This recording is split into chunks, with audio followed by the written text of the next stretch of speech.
Curry, fadeaway three. No space. To Barbosa, touchdown. From midcourt. Yes, sir. He's feeling it. Man at the top. There's the block of the season. Hogan's got to shoot a three. Oh, that was just sick. Klay Thompson, corner three. Listen to Oracle. This building is insane right now.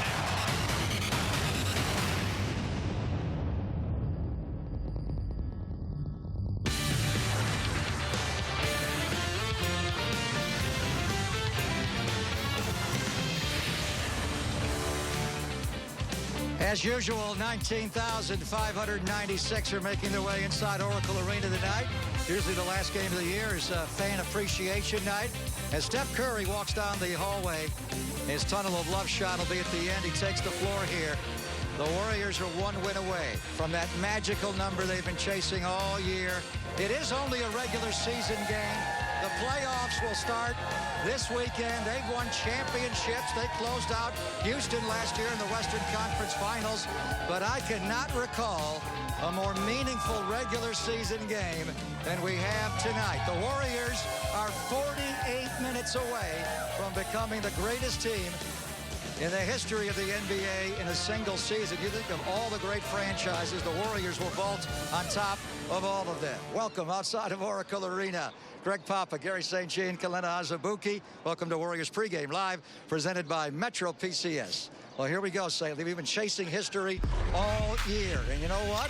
I think they're going to catch them. They've already caught the Bulls. Our chasing history presented by Moskowitz LLP.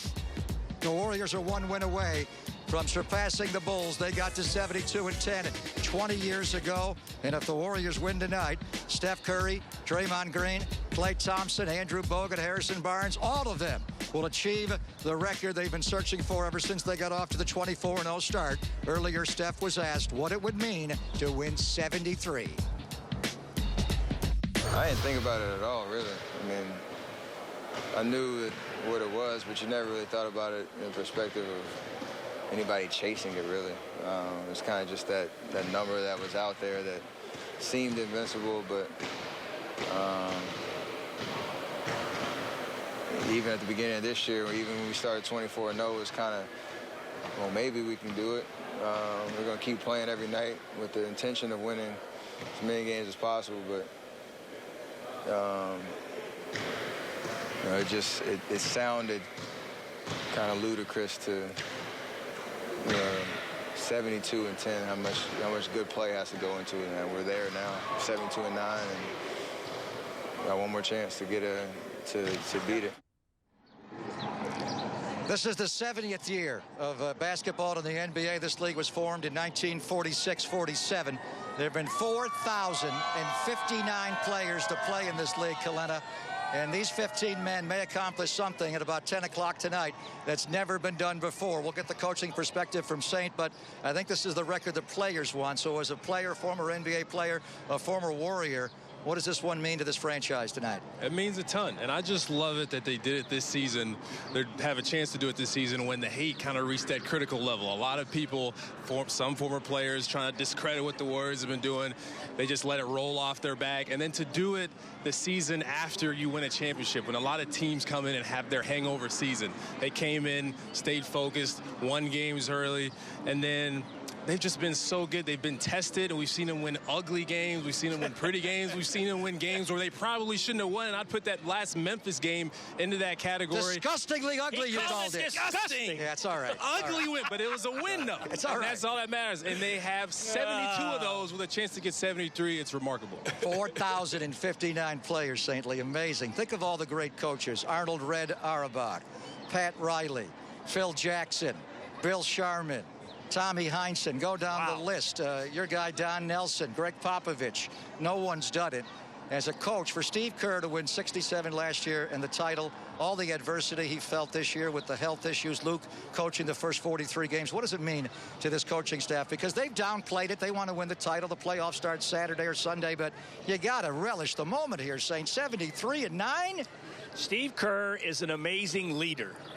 We know about the X's and O's, but his personality, his demeanor, the way he's given the praise to the players. And he made it a democracy. He said, hey, guys, we're knocking on the door. You want to go for this? Of course, Draymond and Steph said automatically yes. Some of the vets were kind of wavering.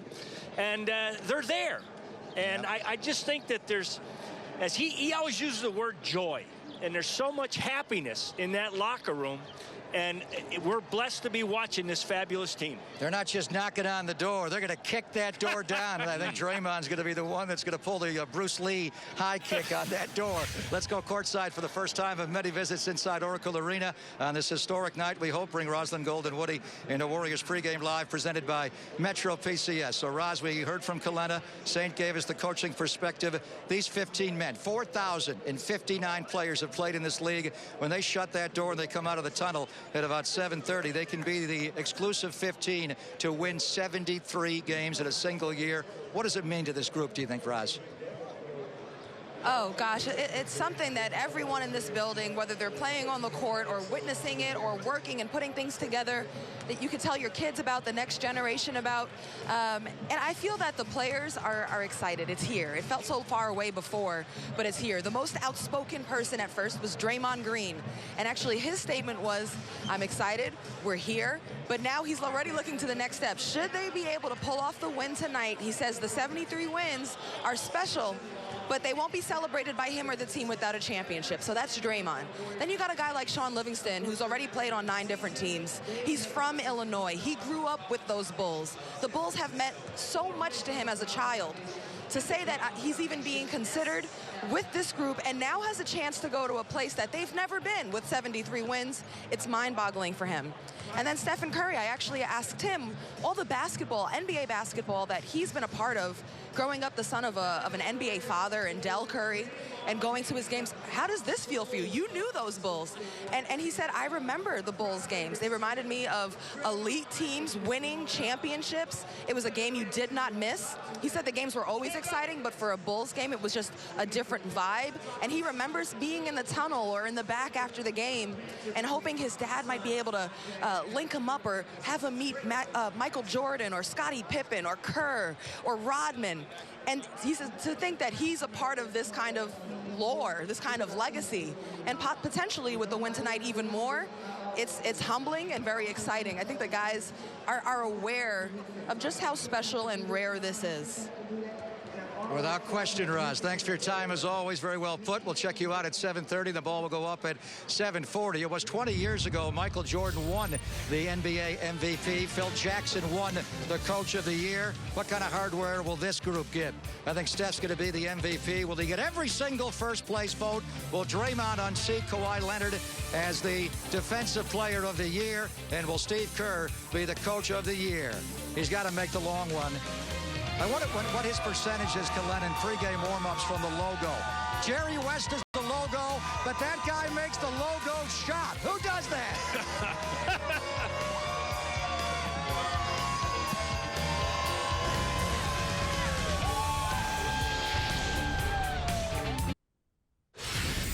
Honestly, realistically, I didn't think it could be done until maybe win 50 or something like that, and then you're like, man, we're still on pace, you know, but like early on, even, you know, starting 24-0, it's just like, man, still 50 more wins. Like, it's tough to do. So I say, like, when we got to like 50, it's like, I think we were 50-4 or 50-5 or something like that. And then you're looking at it like, all right, it's a real possibility. And for this generation of player, it's significant because it's that guy's record. Cry me a tear. How long is this Michael going to Jordan. Michael looks a little heavy and he looks like he needs a tissue, but he's one of the greatest players of all time. Let's go inside the paint, brought to you by Bay Area Mini. Bring Monty Poole to the Warriors pregame live, presented by Metro PCS. When you showed the audience a nice big picture of Michael Jordan crying, and he's going to lose the record tonight. But, you know, you wrote a column earlier today, Monty, that really hit home with me. You think of all the great franchises in this league, Jordan's Bulls, the Celtics, the Lakers, even the New York Knicks, the San Antonio Spurs, but it's the Warriors that are going to get this record. And as you said, Warriors, really? This is going to be the team, this is going to be the winningest team in the history of the NBA, Monty. It's our Golden State Warriors. Well, to quote Kevin Garnett when the Celtics won the championship a few years ago, anything is possible. We all know that this team has gone through a lot of ups and downs, mostly downs for many, many years.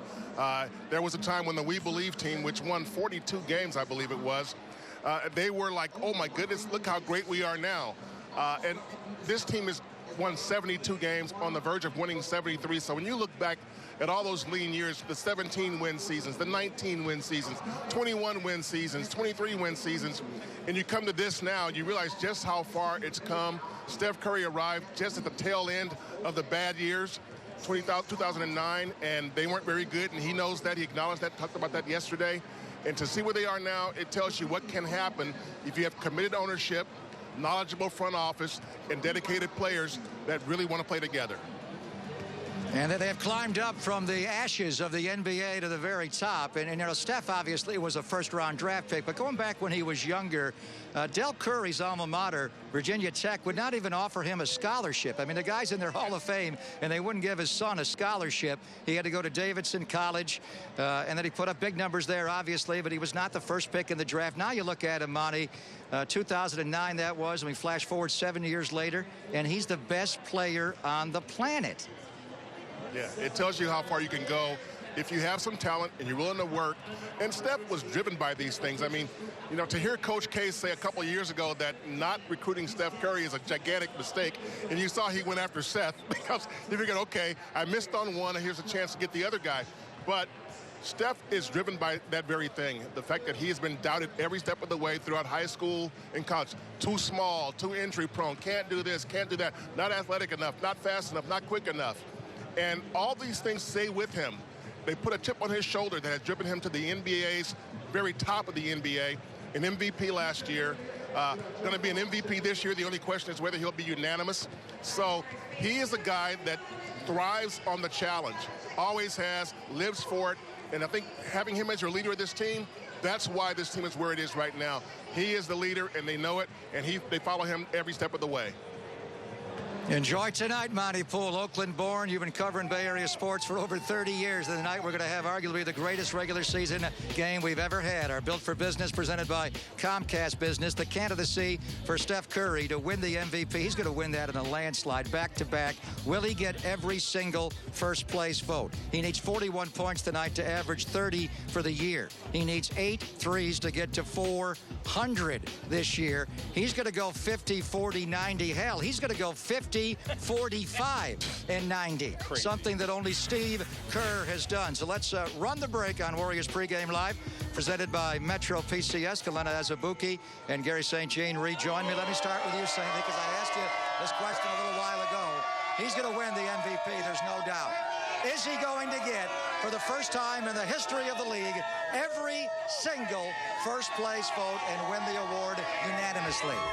He should get it, Pop, but I don't think he will, because knowing the writers around the country, somebody's going to vote for Westbrook with all those triple-doubles, and beyond that, I don't see anybody else that's going to merit votes, but he should be unanimous. There isn't any doubt in my mind. Kalena, we were at the AT&T Center on Sunday night, and they were chanting MVP, MVP for Kawhi Leonard. He's the guy that I think will get at least one first-place vote. Do you agree, or Steph win it in a landslide and get every first-place vote? I agree with Saint. He should win it in a landslide. It should be unanimous. But like you said, Kawhi Leonard could get a vote. Russell Westbrook could get a vote. But he's so much better this year than he was last year. And he won the MVP last year. And his numbers are great. He's leading the league in scoring and steals. And the efficiency is through the roof. The advanced stats are all through the roof. He should be the unanimous MVP. He's going to win the award. We know that. He's going to win it back-to-back. Now let's move on to what we don't know.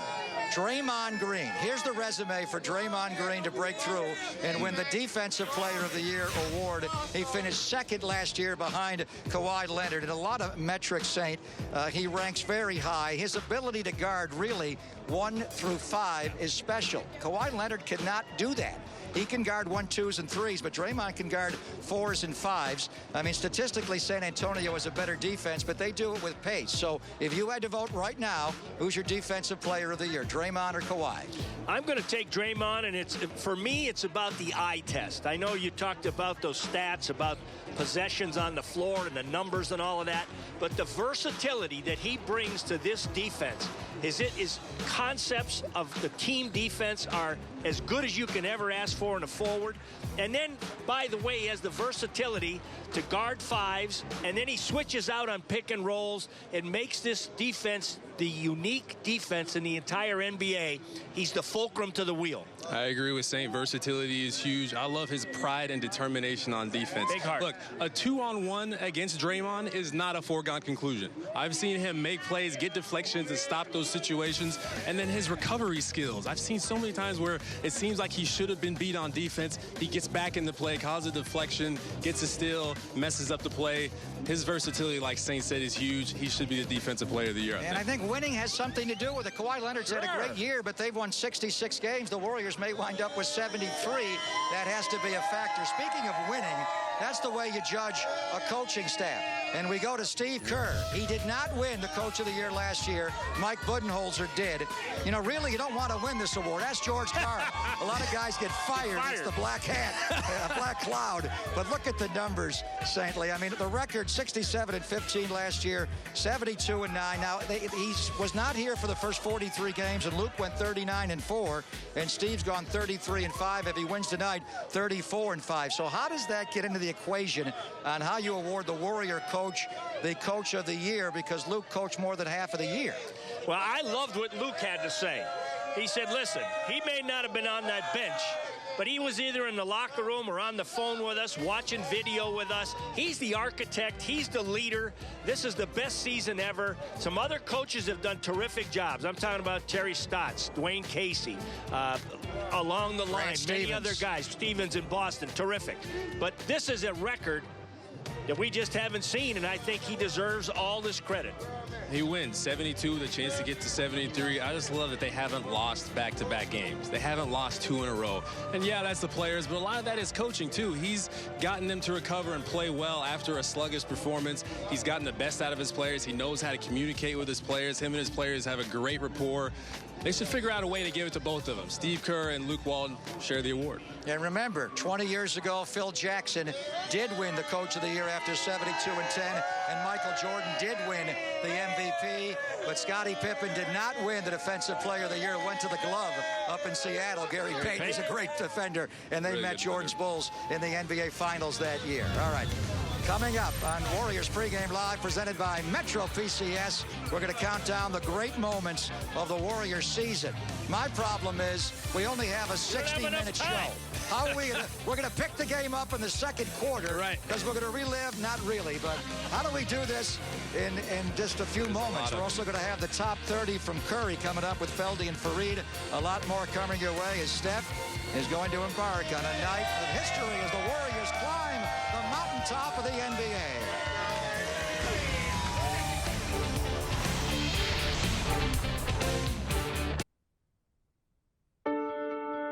The Golden State Warriors have made a very strong statement to the rest of the NBA. It's come get us.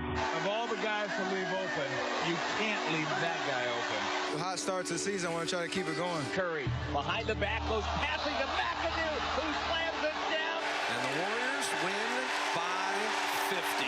I don't think anyone saw this coming. Iguodala, he'll fake, he'll fire, three's on the way. Got it! Andre hit it with 5.9 to go. We're not invincible if we don't come ready to play. Two-hand slam, Andre! It's different guys every night. That's what you just love about these guys. There's the block of the season. And what about this Golden State Warriors squad? Down 23 in the first half. Next level in the offense, next level in the defense, next level in focus. Trying to get to that next level.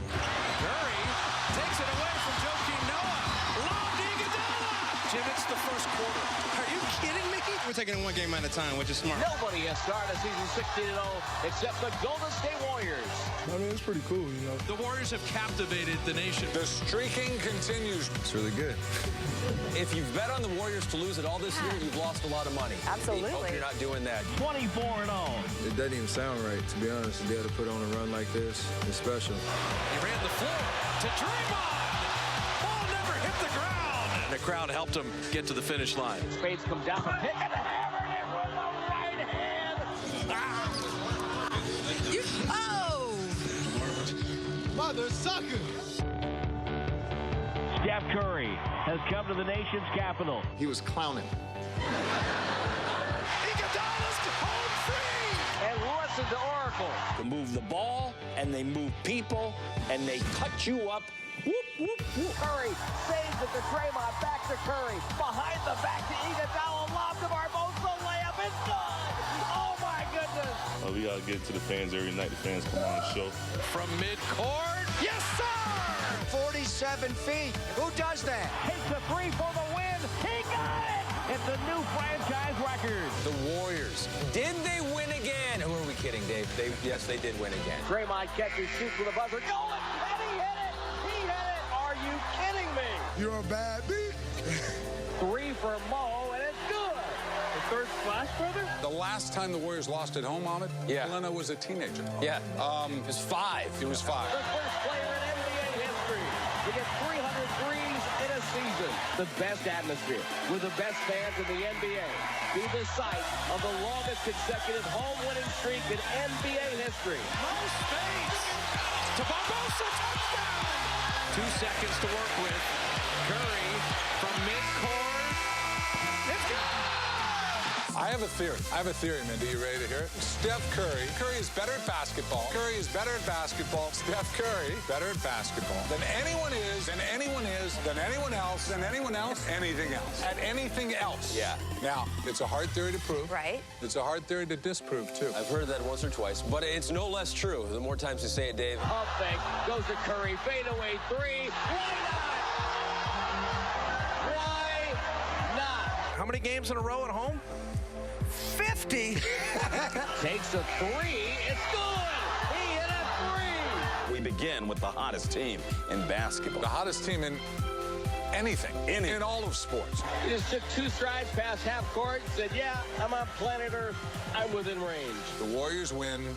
Wait for it. Yeah. Again. Okay, so why don't you come up with something original? Throws inside the bars. No look for a 2-hand slam. The Warriors score points like my buddy grows a beard. It happens fast, and it's scary.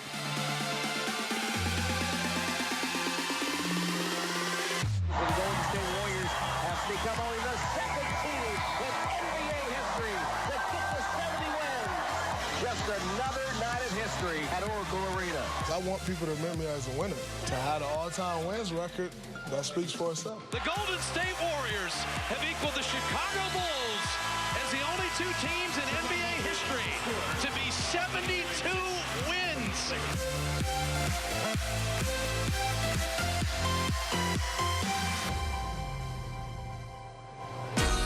And in about 3 hours, they may get to 73 and establish the all-time record. They didn't get the home record. They have 2 losses there, but they have more road wins than any team in the history of the NBA.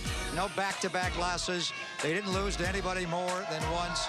They were 24-0 to start the year, the best start of the history of the NBA, even better than Red Auerbach's Washington Capitals back in the 40s or the Rockets of the early 90s. They had a 54-game winning streak here at home. They made over 1,000 threes. We could go on and on. Gary St. Jean and Kalena Azubuike. Sandy, what's been your favorite memory of this historic season?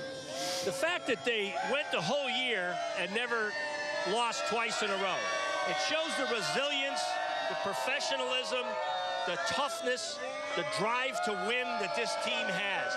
Injuries, whatever, Steph sits out a game on a back-to-back with Dallas and Houston. They bounce back and play an entirely different kind of game.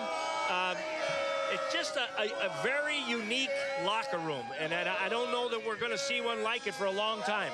Kalena? I'm going with the 24 straight to start the season. You win a championship last season. You come in hungrier than everybody else, including the team you beat in the finals, the Cavs, and win 24 straight without your head coach. That is ridiculous. This team is incredible.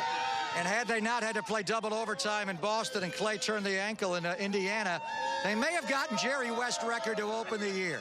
That's the record I want. It was 33 in a row. You can always get that next year. Jerry West, the royalty of the NBA, will be here. An incredible record. Yes, Michael Jordan, the Bulls got it 20 years ago, but 24 years before that, he and Wilt and Gail Goodrich got it. We'll talk great teams and one of the great players and executives in the history of the NBA. And if we are playing the 95-96 Bulls, Iguodala's got Michael Jordan, Sadley. He's got to start. I don't know who's guarding him, though. Clay can't guard him. Not many did in their day. You better triple him. You can play the zone now. What do you do with Wilt, though? Who guards Wilt? The big difference. It's a problem.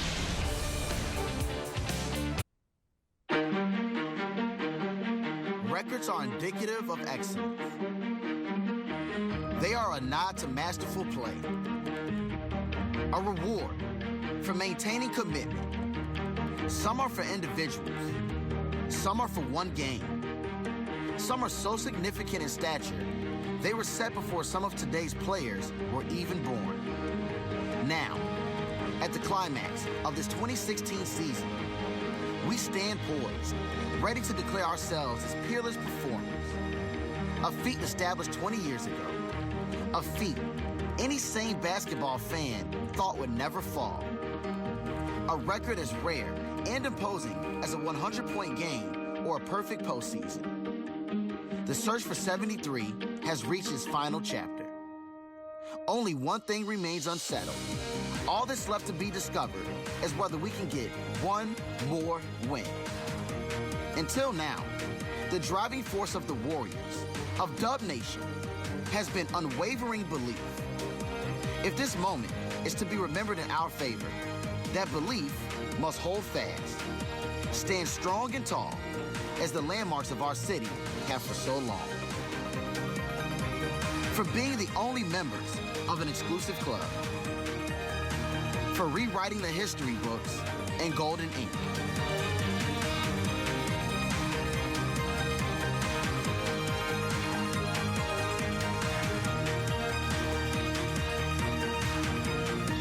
This is why we play.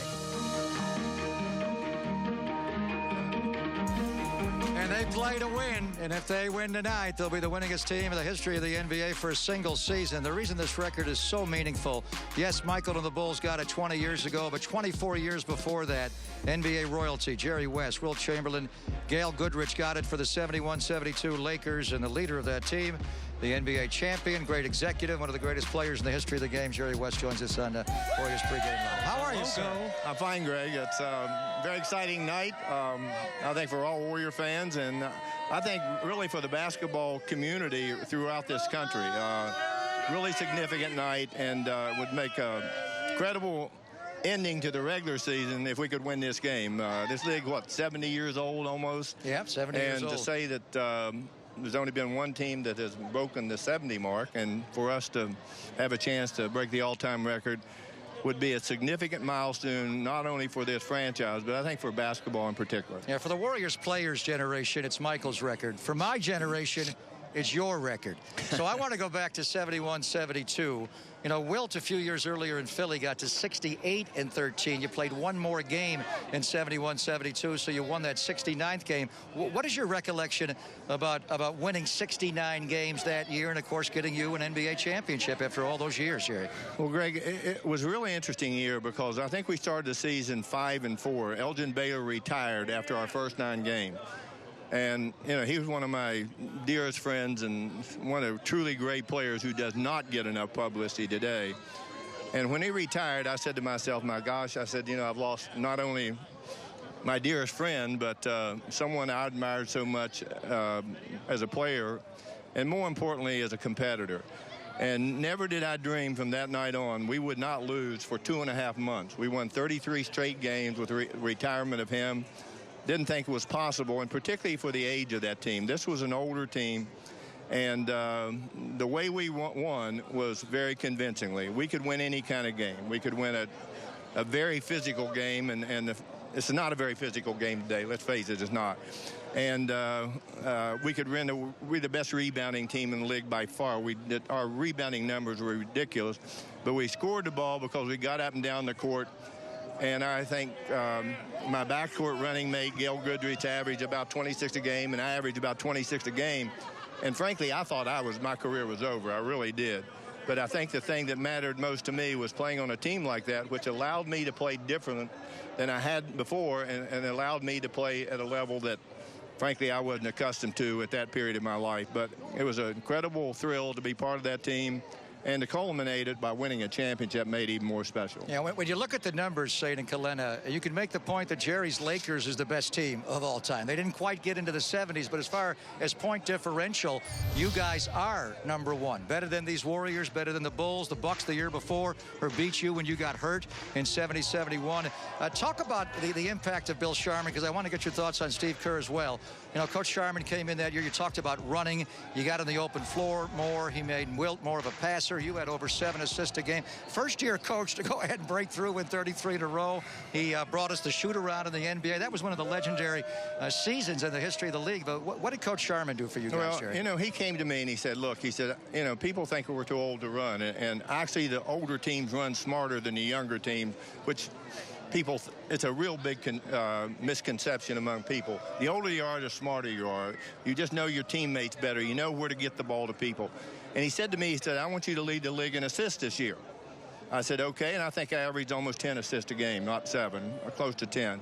Okay. And I said, I don't care about scoring. I said, I scored a lot of points in my life, and it made it a lot easier for me to score because I averaged almost my career average. I averaged almost 26 a game. But the joy that I got from playing with a true team was just amazing. It got to be so easy that you didn't think you were ever going to lose again. And honestly, when we got beat, it was like the death of a family member. I mean, we couldn't believe we got beat. Milwaukee beat us in their home court. We played one of our poorest games of the year, but they had a very good team themselves. And it was a season that I'll never forget, but to try to remember a particular game, there's no way I can do that. All right, so go back 20 years ago. What did you think when Michael and Scotty and Dennis Rodman broke your record? Was that significant to you at all, or you'd moved on to being executive then? You know what? I really don't look at it that way because every era is different, okay? Somebody asked me the question, could the Bulls teams beat the Warrior teams? Well, I will tell you right now, those Bull teams, I don't think could have beaten the 85 of the 80 Lakers Showtime teams at all. I think you look at the talent matchups, and you tell me who had the most talent. It was the Laker teams. But as I say, the era is completely different again. The dependence on the three-point line and our shooters have allowed the court to be spread so much. I think it's easier to score because of the three-point line than it was before. Jerry, when you look at back in your days playing and then the great run with the Lakers, you must love the competitive drive of this team to win. Well, it's really, you know, most people ask me about these players on this team all the time, and I said, first of all, it's the nicest group of kids I've ever been around mine, and I can call them kids because I'm a damn old. And but the thing that I think makes them really unique is because they're so nice and their personality are so soft. This is an unbelievably competitive team, and you'll never find a more competitive player than Steph Curry. He doesn't show it. He doesn't beat on his chest. He just plays. And then Draymond Green, you know how competitive he is. I mean, this guy is one of the most driven, smart players I've ever seen. And trust me, he's going to get better, too, going forward. That's good news for Warrior fans. Yeah. You're obviously so well-respected everywhere. Your basketball knowledge is through the roof. But I love that you still have that competitive drive yourself and that will to win yourself. You love still helping to build teams. Is that true? Well, I think, you know, when you're still young, okay? Mm-hmm. But I think the one thing that keeps everyone going in life is to have a reason to get up in the morning. And a reason to get up is to be competitive. A reason to get up is to have goals. And regardless of what your age is, if you know yourself real well, you know when it's time to step away from what you're doing. And, you know, so I've been very, very fortunate. I've been driven all my life. The only thing I care about is winning. I don't care about awards. I could detest awards, as a matter of fact, because I think what it does, it takes away from what truly identifies a great team. The teamwork, but you're always going to have someone great that leads you there.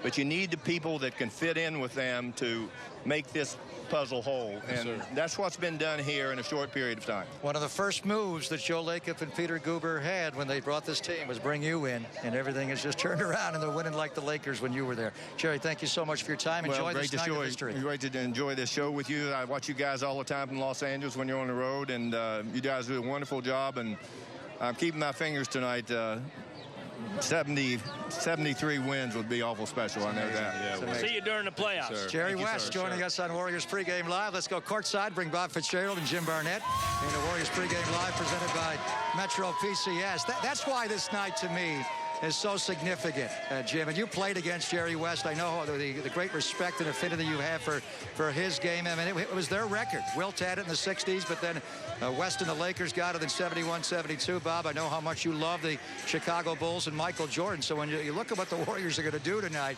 they're going to pass Jerry's Lakers possibly and Michael's Bulls and go to the very top with 73. Amazing. Well, I mean, you just hit on, Greg, what Jim and I were talking about. 69 wins was kind of, no one's going to touch that. And then Michael led them on this 72-win binge. And you say, wait a minute, you can't go through a season and lose less than 10 games. And, I mean, the schedule has you lose 8 just because of the travel. I mean, Jim, you've done it for 42 years as a broadcaster and player. To think of a team have a shot at 73, and like Greg said, it's incomprehensible, really. It is, because no one had won 70 until this year, besides the Chicago Bulls. And so you never even think about that. You know, you think about last year when they were 67-15, winning a championship. And those are the things, but you never dream about going to possibly 73. It's just something that it never crosses your mind. But I tell you what, I love listening to Jerry West because I just hang on every word, guys. He is so intelligent. He understands his game, and no one in this league, in the history of this league, hated losing more than Jerry West. And how frustrating. I know he doesn't like to be reminded of it. I hope he's not listening right now again. But he lost in the finals 8 times before they ever won. 7 times to the Boston Celtics and once to the New York Knicks. How excruciating for him. And yet, he was always there. In fact, one year they lost, he was the MVP in the finals. He wasn't a bad player, by the way. He played 14 years. He was an all-star for 14 years. He was an all-NBA player for 10 or 12 of those years. He was an all-NBA defensive player. He's just unbelievable what he's accomplished in his life. Yeah, you think of the Jerry West biopic, Jim will be narrating that. That's right. He knows everything about it. Wikipedia on Jerry. I will say, to me, Draymond Green is the guy that said, I want to be known as a winner. Not points, not rebounds, not assists, not triple doubles. I want to be known as a winner. And if you win 73, everybody on this Warriors squad will be known as the best regular season in history and as a winner. And Draymond said that when they were 50-5.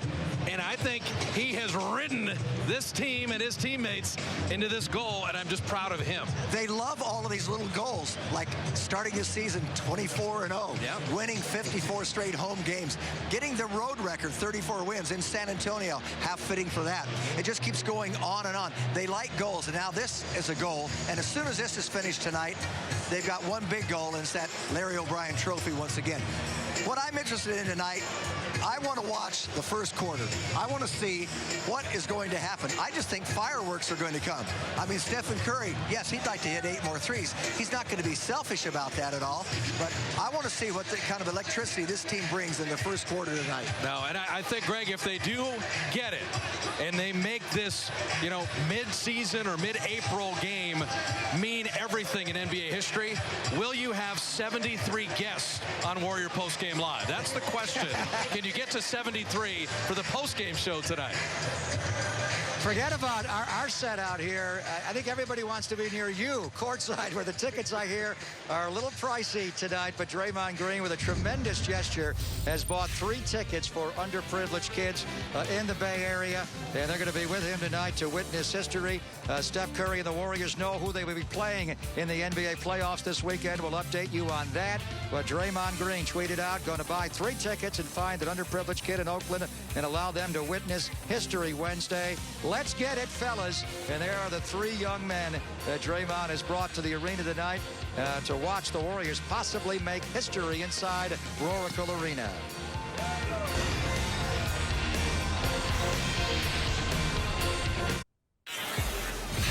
All right, score alert. If the Houston Rockets win tonight against the Sacramento Kings, they are in, and they will play the Warriors in the first round of the NBA playoffs. James Harden coming alive late in the year will hit the three here. Andy will get fouled. That'll be a 4-point play. Harden had 38 points tonight. Here the alley-oop to Dwight Howard. Howard had 14 points and 10 rebounds. Later, Harden to step back. It was all Houston tonight, St. Lee. It sounds like George Karl's going to be fired as the head coach of the Sacramento Kings tomorrow, and the Rockets win big. Hopefully that's not George's last game in the league, one of the great coaches and a former Warrior coach, but it's over now. Doesn't matter what Utah does tonight against the Lakers and Kobe's farewell. The Warriors will play the Rockets. It'll start this weekend, either Saturday or Sunday, in a 1-8 matchup, and you got to like the matchup because the Warriors have owned the Houston Rockets this year, beat them all 3 times they have played. Our Curry Top 30 comes your way tomorrow at 8 o'clock here on Comcast Sportsnet Bay Area, hosted by Feldy and Fareed again. I know Curry is capable of making it from 30. I don't know how you pick a top 30. I could go maybe 400 for him. And if he gets 8 threes tonight, he's going to make 400 threes. And the ball handling wizardry, just so many great moments by Steph. You know, we've been talking all year, Kalena, about him becoming the 7th player to go 50, 40, 90. Actually, he's going to better that. He's going to go 50, 45, 90. And only the little guy, Steve Nash, did it a year after he won the MVP. 50 from the floor in total, 45 on threes, and 90s from the line. So, I mean, you think about the shooting display he has had this year, Kalena, without question, the greatest shooting season in the history of the NBA. Well, it's mind-boggling because of the shots he shoots. We're not talking about a guy who shoots safe, conservative shots. This is a guy who'll take a video game dribble move, step back behind the back into a 30-footer to start a game. And then this guy shoots a lot of half-court shots. And he makes a lot of those half-court shots. He shoots a good percentage from there. And this is the guy we're talking about, the 50, 40, 50, 90. It is ridiculous and remarkable.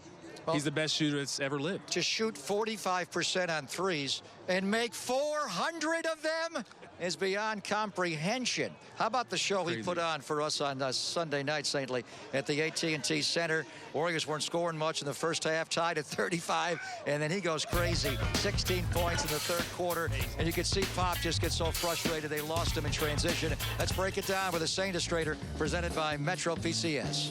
Well, Pop, you know, his shot making is amazing, and you know, you're going to see him now in transition. And keep an eye. He's in the middle on the break. It's pretty good defense transition by that team. But as Kalena just said, the confidence to just pull up there right off the dribble. We don't have anybody in the NBA capable of doing that on a consistent basis. Tony Parker arguably is a Hall of Fame point guard. Now watch him in this pick and roll situation. Going to his left, he reads the situation. He's got a big on him. What's that tell him to do? Take the big off the dribble. He doesn't go all the way to the rim. An underappreciated value is the floater. It's a great shot. Now, here he goes again. Transition. He's got Sean on his left. Tricky dribble. Could be a block call there. Now he sees Aldridge helping again. Watch this. This is crazy. That is how he saw this, I don't know. But we call that not done baseline drive, baseline drift. And he reloads and relocates. Go out to the right side and comes off a wonderful screen by Andre Iguodala. That was beautiful team basketball. Now, here he comes up top, and you're going to watch him on this left side use the screen right there by Harrison. You think he could throw it in the post to the mismatch? No, he's not going to do that. He just gives you a floater from his right hip that goes about 24 feet in the air, and he swishes it down again. Now, our last one. Here he comes up the left side. Defender thinks everything's good. I'm not in trouble. Trying to get physical with him, trying to body him. See how he walks that man in and uses the screen. Now watch this. He chest bumps. Bang! He goes right into Green's chest. I love that. We haven't seen that all year long. Poppy's been in the weight room. Watch out. That's one of the few times he went in and created contact. Usually, and he made some incredible layups in the second half where he'll go around you and duck around you. That time, he went right into Danny Green. Great. A lot of contact and finished at the rim for a three-point play. I thought he was going to turn that one over. I thought he was about to dunk that, but he jumped right into his chest. That's what you got to do as a small point guard. You got to jump right into the chest of the defender.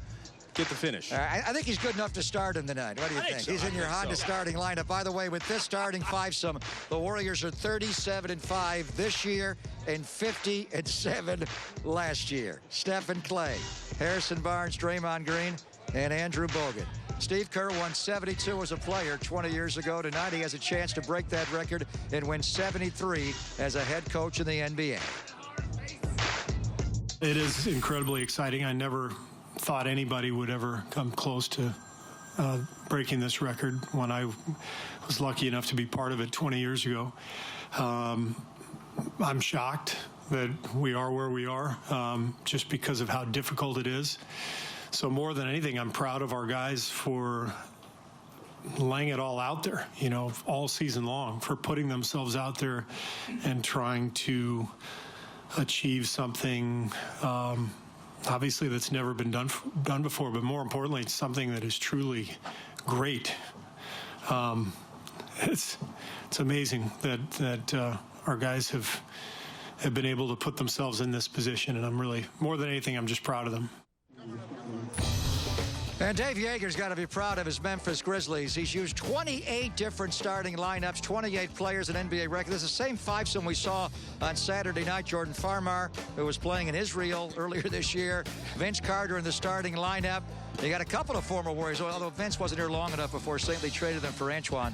And then you got Matt Barnes, Zebo, and the Birdman, Chris Anderson. When we saw this team Saturday night, St. Lee, the Warriors knew they had to get both this weekend. Frankly, Memphis outplayed them for 42 minutes. They should have won the game. They were up 10 with 6 to play, but the Warriors made all the winning plays down the stretch, Draymond in particular, and you got out of there with a 1-point win in the grindhouse. Well, as Draymond said, and there's that last shot, a lot of people thought there was a foul there, but I'm going to share with you that Draymond said it's not good enough just to come on the floor and just walk through the game. So the last 5 minutes, they were magnificent and took care of the game. Last time they were here, Kalena, only time they've been here, November the 2nd. And the Warriors, they beat them by 1 point on Saturday. On November the 2nd, they beat them by 50 points. Remember the time when we were so afraid of the Memphis Grizzlies, even more than the San Antonio Spurs? Before last year, they had beaten the Warriors 11 to 13 times. Now, they're ravaged by injuries. They don't have their two best players, Mike Conley and Marc Gasol. But there was a time when the Warriors felt like they could not beat this team, and early in the year, they beat them by 50 points. Well, last game against Memphis, the Memphis Grizzlies gave a great effort. You got a great effort from Matt Barnes. He played well. He made some opportune cuts, got some offensive rebounds. Vince Carter played well. He's still effective at this point in his career. Gave him some early post-ups. They played well, but when the Warriors come close to losing, it's usually about what they do, and they didn't make shots the last time they saw this team. And they probably thought about the fact that the Memphis Grizzlies give up a lot of threes, and they started shooting, and when they weren't going in, they probably could have switched it up a little more and gotten into the paint, gotten some more things going to the basket. So that's something to keep in mind for the night. Well, hopefully Saturday will be fresh in the Warriors' minds tonight. You're home, you're not there, but Memphis brought it hard, and they know they're going to be a 7 seed. They're going to play the Spurs. Any worry about being a little too showtimey tonight, trying to put on a show and maybe making too many turnovers tonight, Saint? Not at all. I think the Warrior message will be very consistent. Let's jump on them early. Don't give them any hope at all. And that's the way it's going to be tonight. I like that. All right, all they talk about is strength and numbers. The numbers have been strong out here for the last 2 years. Dub Nation. But right now, we're going to get the strongest number of all. The Warriors will try to win number 73 tonight. Enjoy history.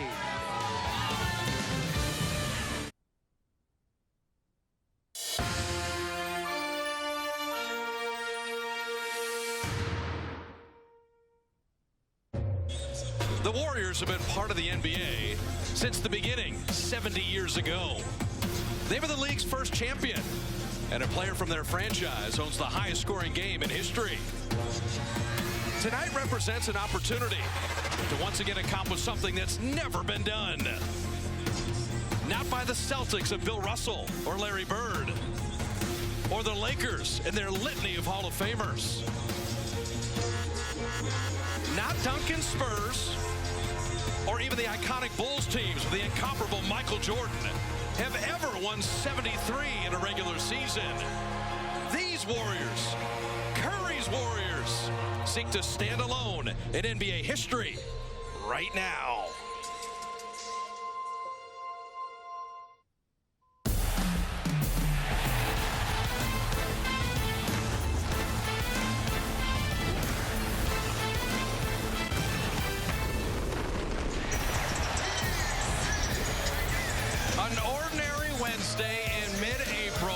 could become an historic night in NBA history. Memphis in town to take on the Warriors, brought to you by Mercedes-Benz. Strength in numbers. This whole year has been about numbers, and an unprecedented number, the pursuit of 73, and that occurs right now. Hello, everybody. Bob Fitzgerald alongside Jim Barnett, and we cap off the regular season. We look forward to the postseason, but the chance for history. Jim, we've been talking about 73 for weeks. It's happening now. This is the moment. Talking about it for weeks. No team over the last 20 years has approached this iconic record of 72 wins. The Warriors are at that point right now. It caps off the regular season, and what a special year it has been. So many milestones, so many superlatives. It began with the 24-0 start. That was the best in NBA history. We know how good they are here at Oracle. How about winning 54 straight games going back to last year? They made more threes. They own that record. 34 wins on the road. Did it in San Antonio. They're at 72 wins. Could become 73 tonight. So many superlatives. I have been in this league for over 40 years. I never dreamed that anybody would ever approach the Bulls record from 95-96 of 72-10. I didn't think anybody ever gets 70. It's so difficult to do. All the cards have to be in the right place. But that's where the Warriors are right now. And if they accomplish that feat tonight, they will remember it for the rest of their lives, as we will, the fans, and you and I, Bob. History in the next couple hours, but also this weekend, the chase to defend the championship. When you look at the seedings now, the Warriors know their first-round opponent. It will be the Houston Rockets. Jim, the Western Finals a year ago, the 1-8 matchup this year. It all depended on the last game tonight. It's not Utah, it is Houston. This is the strongest team I've ever seen sneak in through the back door into the playoffs and be the 8th seed. They are going to give the Warriors fits there. It's not going to be easy. That'll be for the weekend and the beginning of the postseason. Tonight, the chase for history. And also, we celebrate what an amazing year by Stephen Curry. The MVP a year ago, he was even better this year. You know about the threes and the ball handling and the leadership. A new three-point record and leading his team to potentially 73 wins. The moment and shot of the season. Curry and the Warriors chase history straight ahead. Greg and the guys back at Oracle after this.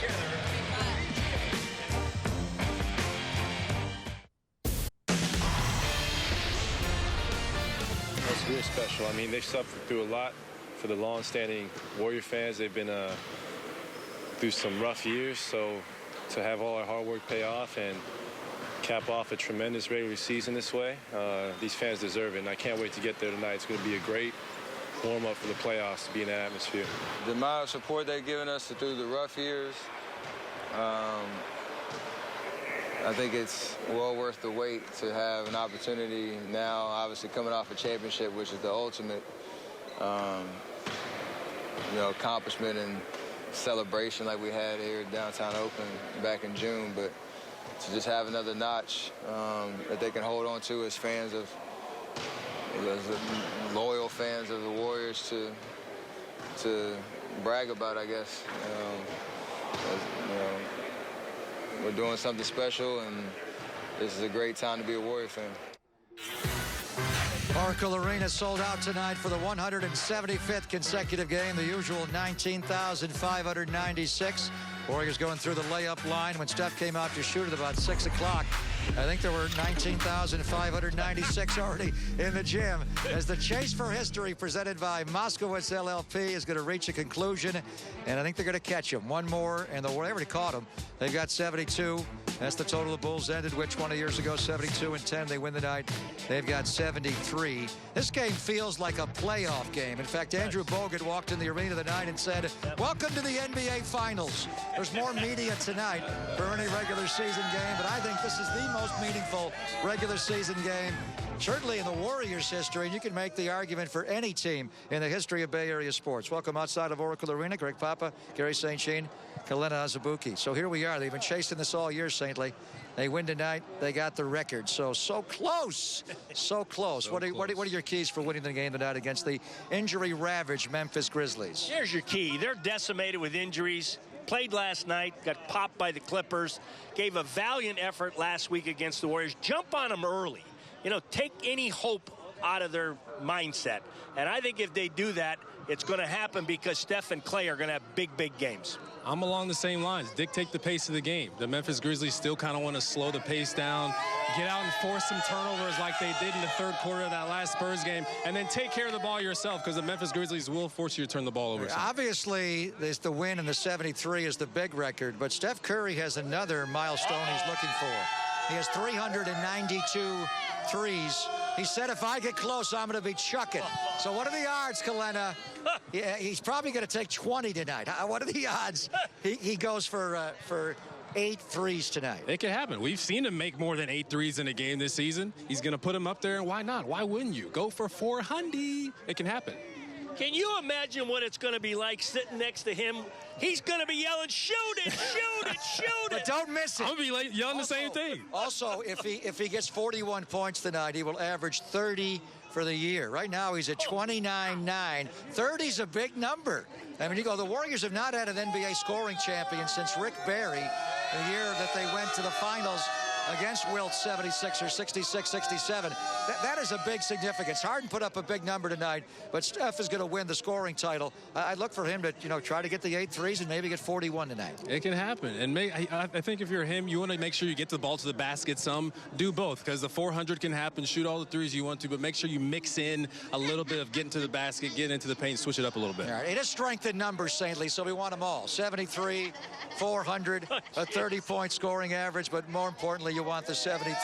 And if they do get it tonight, and we'll see you afterwards on Honda Warriors Postgame Live, there's not going to be a big celebration. They're not going to hand out caps or T-shirts. They are going to acknowledge it on the scoreboard, and Draymond will talk to the crowd. But they realize that now they know they're playing the Houston Rockets coming up this weekend, so the coaching staff goes right to work on the Houston Rockets. But one more game to go in this magical ride that has been 2015-2016. So we're going to go inside Oracle Arena, watch along with you at home, and see if the Warriors can do something that's never been done in 70 years of basketball, win 73 out of 82.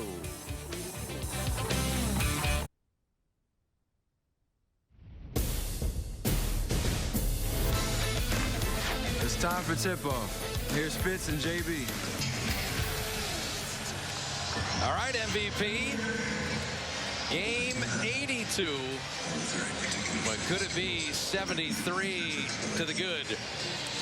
And Steph Curry and the Warriors know they will play the Rockets in the 1-8 matchup, but they are going for the golden record. And the man who played on that 72-win Chicago team is trying to coach a 73-win Warrior team. There is an electricity and a buzz in this building equivalent to a late-round playoff game. And people arrived early.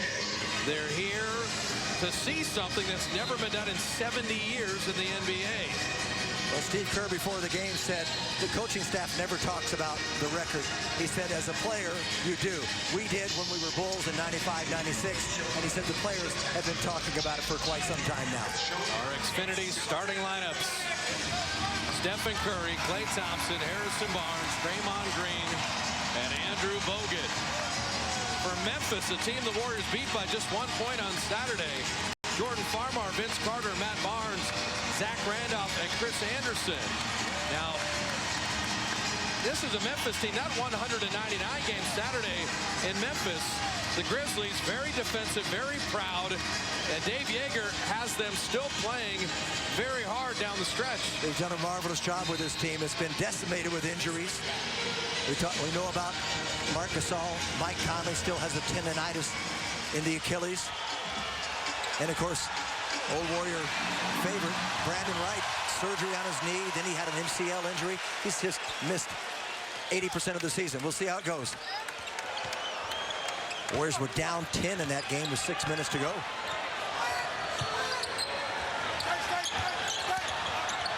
Draymond Green for 3. And off fire there. You said that you wanted to see the first quarter. The energy, the electricity, would the Warriors dig in defensively? Would they try to do it with offense? And we're going to find out in these first couple minutes. Now Barnes misfiring. Barnes had the best game of all the Grizzlies. He had 24 on Saturday night. The subplot also, could Curry make 8 threes and get to 400 threes in the season? Harrison Barnes missing. Draymond tipping. He was fouled before he tipped that in. The basket will not count. Will they say it's a controlled tip? I think it is. He's got inside position on Matt Barnes. Stays with it. Yeah, he should be shooting 2, and he will. Bill Spooner, Matt Boland, and Gary Zielinski going to blow the whistles tonight.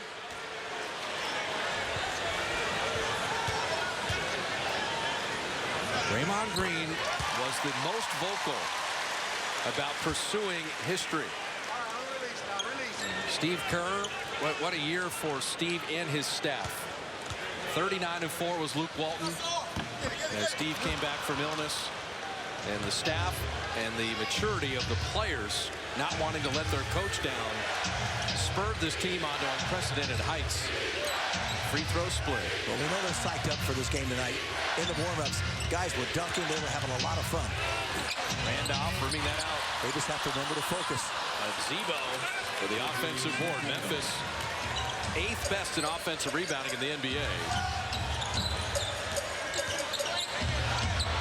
Klay Thompson rattling home the mid-range. Randolph averages over 2 offensive rebounds a game. He's always around the action. He likes to score. Now in Memphis, they started Lance Stevenson. They go big with Anderson and Randolph to slow it down and kind of walk it up tonight. Randolph. Yeah, they're not going to go easily, it looks like. That's the way it should be. Well, I credit Memphis, and they have a little something to play for in terms of seeding, but the amount of teams that rested or sat guys to close the season, particularly tonight, it was just not great for the NBA. It allowed the Houston Rockets to walk into the playoffs. It gave the Utah Jazz no chance. The Kings roster, over half their team sat. This is where the Warriors will win it tonight. Curry missing the 3. They're going to win it with their defense, like we always say, like they did in San Antonio. You ratchet that up, and then you loosen up the defense of the Memphis Grizzlies when you come in transition. Now, the previous meeting here this year, the Warriors beat Memphis by 50. It's still one of maybe the most incredible win of the season, to beat a team that was fully healthy with Gasol and Randolph up front by 50. But it showed the pace factor. Memphis doesn't want to play the Warriors' pace. And Randolph misses there. Yeah, Green did a good job. Stayed home there and helped Bogut on the drive. Curry. He is 7 away. Make number 393, and the record continues. Barnes trying to answer with a 3. At least he has that. 152 straight games. Klay Thompson and Barnes soaring for that, but Matt Barnes coming up with the rebound. Farmar for the baseline. Seasoned veteran. Left the NBA for a little stint in Israel.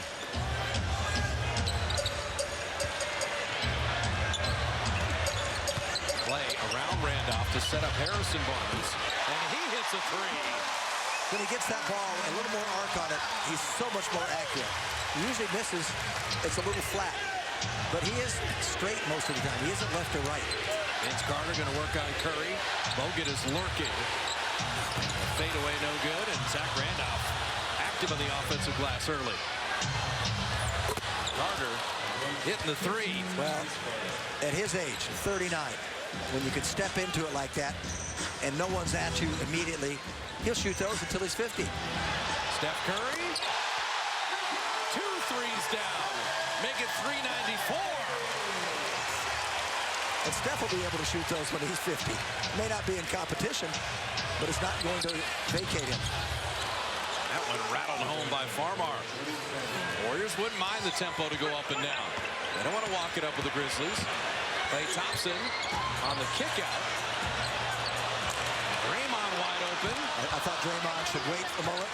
There was one defender there in Barnes and throw it right back to Stephen. I'm not sure Barnes would have left Stephen completely. Worth a look.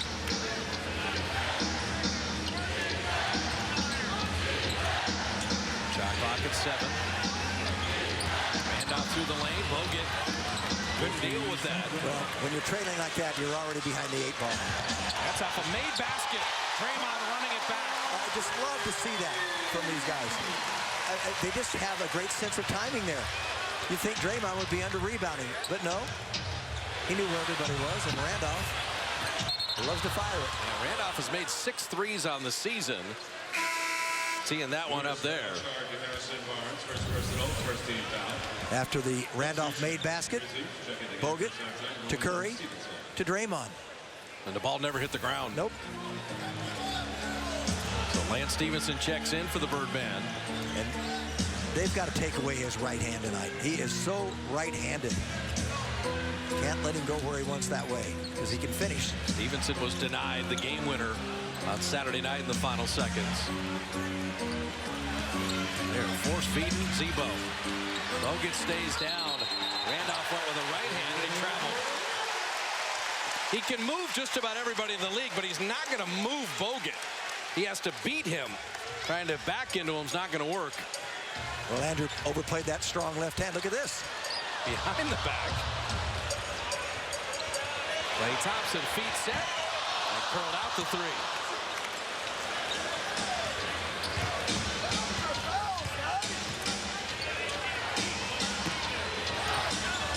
Barnes missing the 3. Warriors looking to push. Curry in motion. Gets around Carter. Then want the 3 and is fouled. He went to the rim like he was going to try to dunk it because he usually fools the defender by getting rid of it early and releasing it on the way up. He takes this all the way to the peak of his jump, and that's exactly what he was thinking. That's why he went to the front of the rim. He'd done that usually. He'd had an easy 2. No criticism. I'm just saying he just made that choice. And when you see Steph elevate, you're just happy that he's okay. Dropping in the free throw. Do not want to sustain any type of injury to anyone on the final regular season game. I thought it was a risk. Well, he wants to be in the 50, 40, 90 club. He also is going to win the scoring title at 29-9. Well, if he has another 30-point-plus game, it'd be number 40 this year. You can't even describe it, how good it is. He's already got 8 of the Warriors' 16.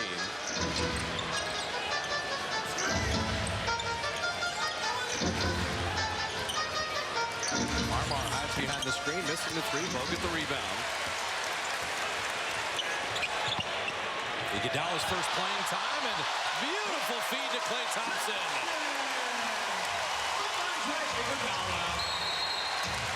Memphis takes time.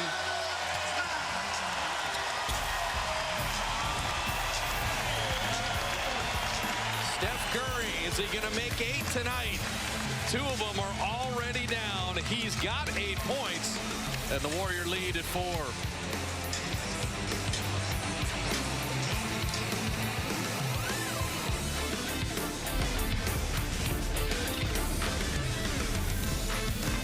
I'm Draymond Green, and you're watching CSN, the authentic home of the champs.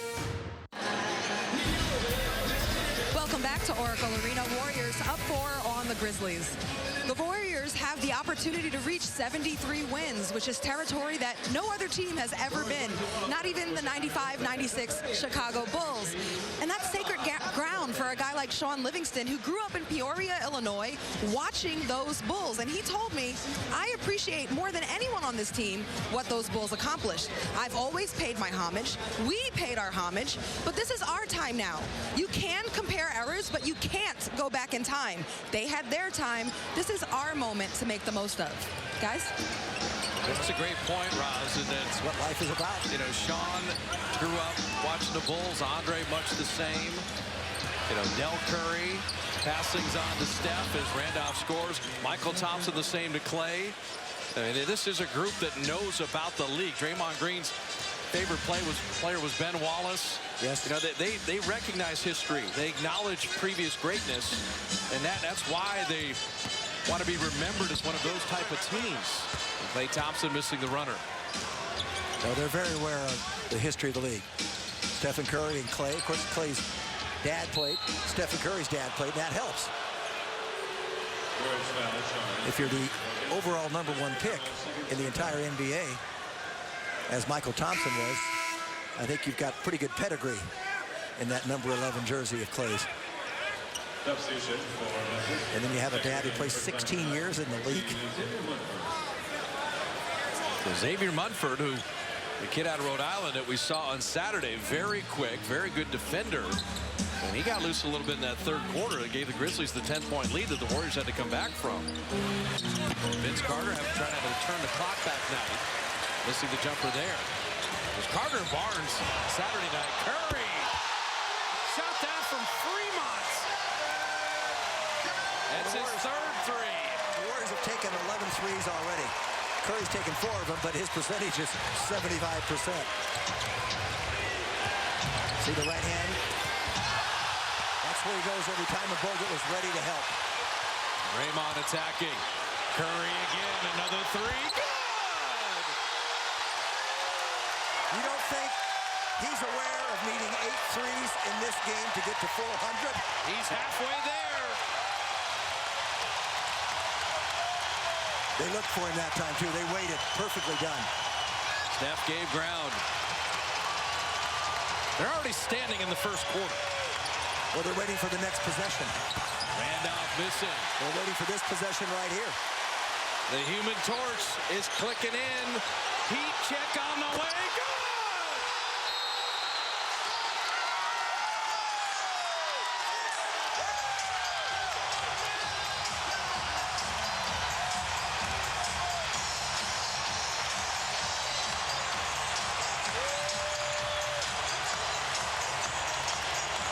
It's a 15-2 run. Curry's got 5 threes. And we're not even 9 minutes into the game. I've never seen anyone with the psychological power that this young man possesses. First, it was that one. That was the third one he made tonight. And then he comes back with number 4 and then generates his own again for number 5. The screen by Draymond. Never had to use the screen. Got the defender where he wanted him. You better stay close to the Human Torch or you'll get burned.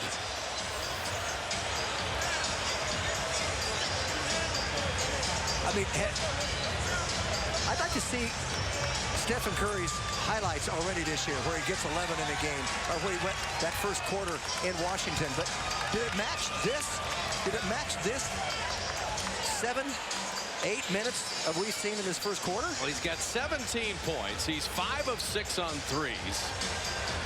Remember, he got 28 in quarter 4 in Charlotte this year, so I guess that was something. But he's just hit them all in a row here. And Steph with a foul. Kind of an excuse me trip on Xavier Munford.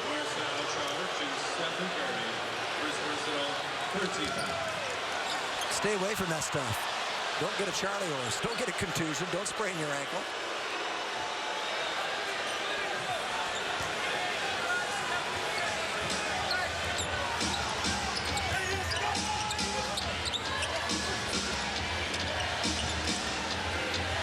Ron Livingston keeping an eye on Vince Carter. A little runner doesn't go. Curry with a rebound.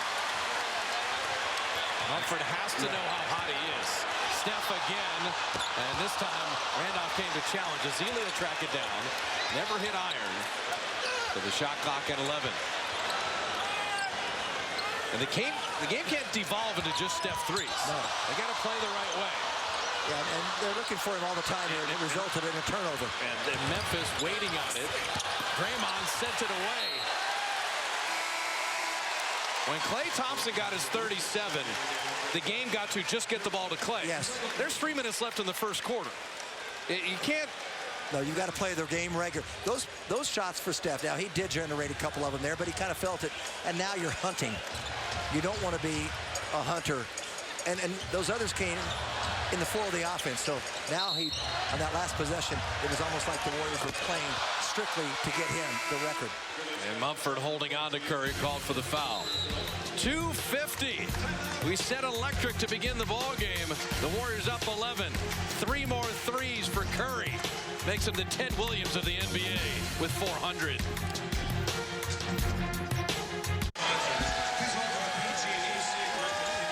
Warrior lead at 11. As we conclude the regular season, how do you pick just one Taco Bell Liv Moss hysteria moment?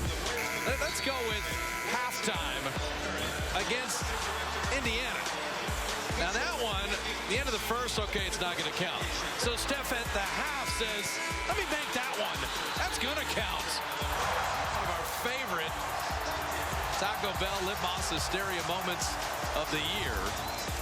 And our Geico Advanced Analytics, Stephen Curry's three-point shooting by zone. Incredible. He cools off apparently at the right wing, Jim, at only 41%. Well, he just made 3 in 3 minutes and 4 seconds of competition. Outside of 30 feet, he shoots 48%. The rest of the league shoots 7%.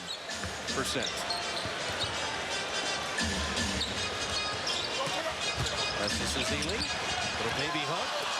Rimmed it out, but it was a good look. And Festus being healthy and Harrison Barnes playing well. This is coming at just the right time with the playoffs beginning this weekend. It was a nice play because they knew someone would stay with Steph there. And Ezeli would have inside position. Got a good look at it. Stevenson able to finish. So Iguodala, Ezeli with Draymond Green, Steph Curry, and Sean Livingston. That time Draymond stumbled after he set that screen. Barnes from deep. Ezeli the rebound. We check in with Roz. Stephen Curry is on his way to possibly getting 400 threes, uncharted territory. I asked him about the endurance. He said it's just the reps for the amount of shots I take in the offseason, during season, the muscle memory it takes to get that number of shots up in practice and shoot around, the energy and strength to repeat it. And he also said a lot of it is lower body strength to be able to have that balance and base. You think of the amount of shots he's taken, the amount of games he's played over a 2-year period, Jim. The fitness level is absurd. And that was an absurd shot by Stevenson. Well, he took his fitness specialist with him last summer to China and the Orient. He works out after every practice with Bruce Frazier. We know all about that. Livingston, a little teardrop. I love that pogo stick radar finish. So do I. I'd like Sean Livingston to shoot a little bit more. Another 3 or 4 shots a game. I think he's sometimes too unselfish to a fault. Mumford, little runner. Oh, rimmed it in. They could have called a body bump on Curry on the shot. He got away with it. So the final minute of an amazing first quarter. That one-hand pass deflected. And the pickup and windup. These are the plays, just as you clean up heading into the postseason, that the Warriors will continue to work on. Yeah, he had a huge margin of error there because the middle was open. Hit the single instead of the home run, the simple instead of the spectacular. Curry springs free. Good look. Down.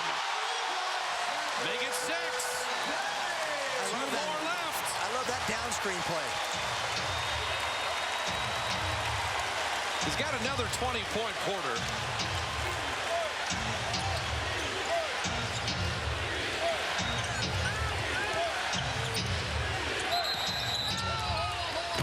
That's a defensive 3-second violation on the Warriors. That'll be a technical free throw. Not closely guarding for over 3 seconds. 10 20-point quarters by Stephen Curry. The league saw 35 total. You know, we've never had a unanimous MVP in NBA history. I'll be very curious as to the voting for this year. You have the largest increase of an MVP in scoring on a year-to-year basis. That'll be a new record, surpassing Larry Bird.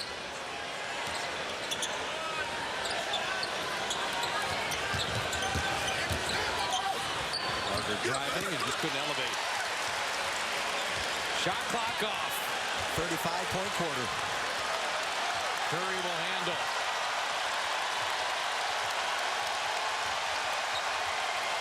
Deep 3. Rimmed and tipped in by Ezeli. Final 6 seconds. And Barnes is sent away. You don't think it's going to be fun having Festus back? There's his mentor, Ian Bogut. That tag team is ready at center. And Dwight Howard is waiting on him.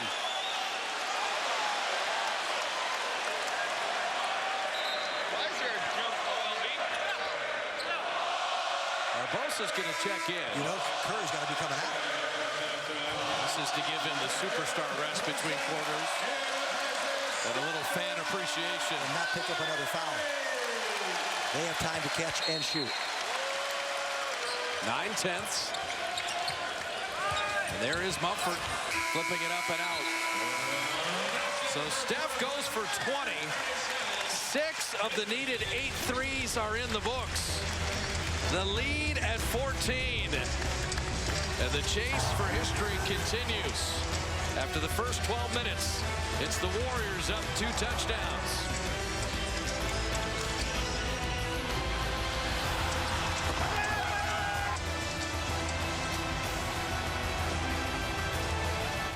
Sign up now. The lead at 14 as we begin the second. Bob Fitzgerald, Jim Barnett, Roz Gold on Woody with you at Oracle. Season ticket priority waitlist is your way to get priority presale access to playoff tickets for potential future games. And enjoy exclusive access to the best possible season tickets the moment they become available. You can join the priority waitlist at 888-GSW-HOOP right now. The representative's ready to help you.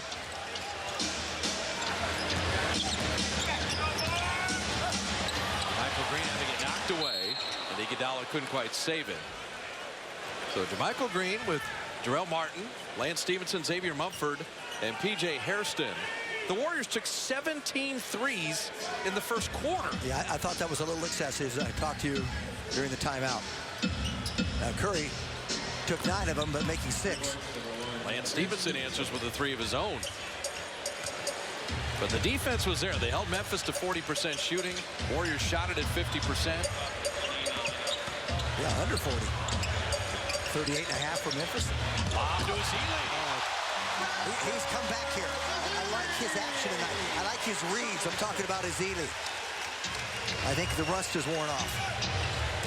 And like you said earlier, at the right time.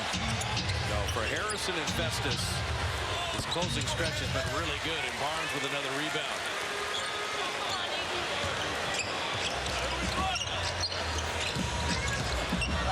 Barbosa took it to trouble. Yeah, he had a dribble there, and I thought he was going to pull it back. Instead, he took it to the rim, or to the, in that direction where the traffic was. Can't be perfect. Probably he's going to pick it up and try to make a pass to someone since he had so many people on him. Festus a little frustrated. This is the second defensive 3-second violation. I just like the way that thing develops. Your point on the read is so good, Jim. He was looking, expecting, and ready for that pass on the exact same page as Livingston. Well, he sets that screen, he slips the screen. And when you slip it like that, you keep the defense unaware. And they think they're going to hold a little bit longer. So take advantage of that. And when you think about 17 threes in a game, that just happened in the first quarter. The record for a full game is 49. That was the Dallas Mavericks. Stevenson missing. Ezeli high for the rebound. Harrison has to see that ball from the weak side, so they can't make that pass. Livingston. That's what I like to see. You get to your favorite little spot on the floor. Don't worry about rebounding or not. He is so deadly from that area. Sean has had an even better season than a year ago. Mumford missing. Livingston another rebound. He can sky still, can't he? Says sometimes I feel bouncy. Tonight's one of those nights. Barbosa couldn't quite tip that in. Mumford took it all the way. Michael Green. Talk about some of the younger Grizzlies that are going to be rotation players for a long time. Barbosa 3. Push the ball, find openings. This is something, and I said this last year, Memphis has to address their own individual three-point shooting. Yeah, 29th in the league as a team. Yeah, or lack thereof, I should say. Ezeli recovered. Stevenson always goes right and got in the lane. Barnes a rebound.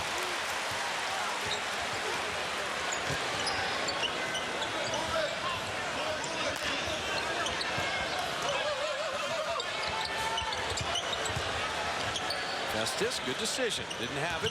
Out of his range there. Shot clock at 5. Barbosa missed a little long. Now, if you're wondering why the Warriors are playing with so much energy and feeling so frisky, it's been about a month and a half since they had 2 days off. That's true, too. Yes, games, day off, game, day off. You're right. It went like that. On the road, too. A lot of guys look really good in terms of their energy level. Free throws coming. 8:49 remaining in the first half. 9 threes already down, and the Warriors up 15.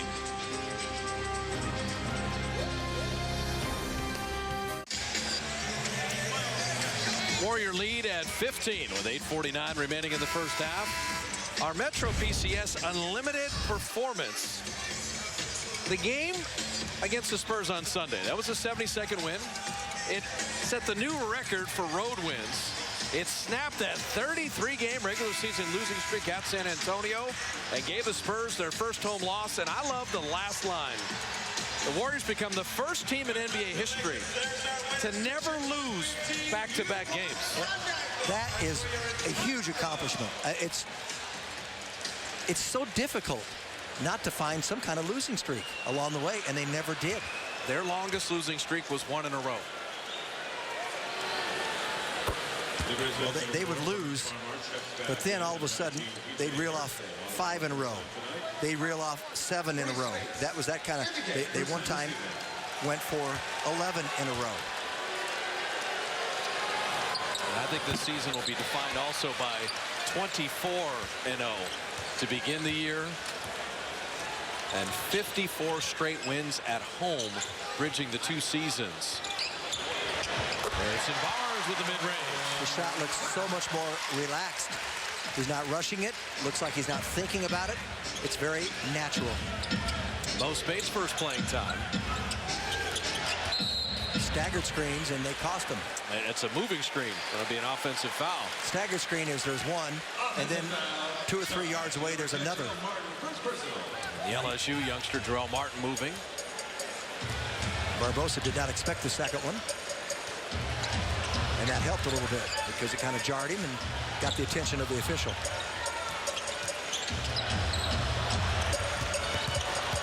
Spates being very decisive and drawing the foul. Now, Mo Spates did something that Ron Adams is asking all the Warriors to do. Little ball fake. Sometimes lean in to get fouled. The Warriors' free throw attempts have gone down so precipitously the last couple weeks. The shot's not there, but they're pump fake. Get the foul. Get to the line. Well, if you get him in the air, then you own him. Then you can make sure you get contact. Pump fakes and percentage shots outside the lane not nearly as good as inside the lane. I think inside the lane, players in the entire league should pump fake a little bit more. He said the Warriors are such good shooters, they'll pump fake, get a guy in the air, and then try to move around him to get the shot off. Yeah. He said, no, lean in and take the 2 freebies. And Mo Spates did it perfectly. Barbosa holding on to Farmar. Coming through the mix. Klay Thompson will check back in. I was thinking about pump fakes with Mo Spates. If he's outside the lane like that and his defender doesn't go up and the air doesn't go with it, I think he's probably better off to pass the ball out and go again, because he is so much better when he catches and shoots in the flow. He doesn't have to initiate it himself. But if you're going to get fouled, yes. We've seen Stevenson twice go back door. Once on Harrison Barnes, didn't score in that time. He cashed in. Warriors still holding Memphis to 37% shooting. The Warriors are at 52%.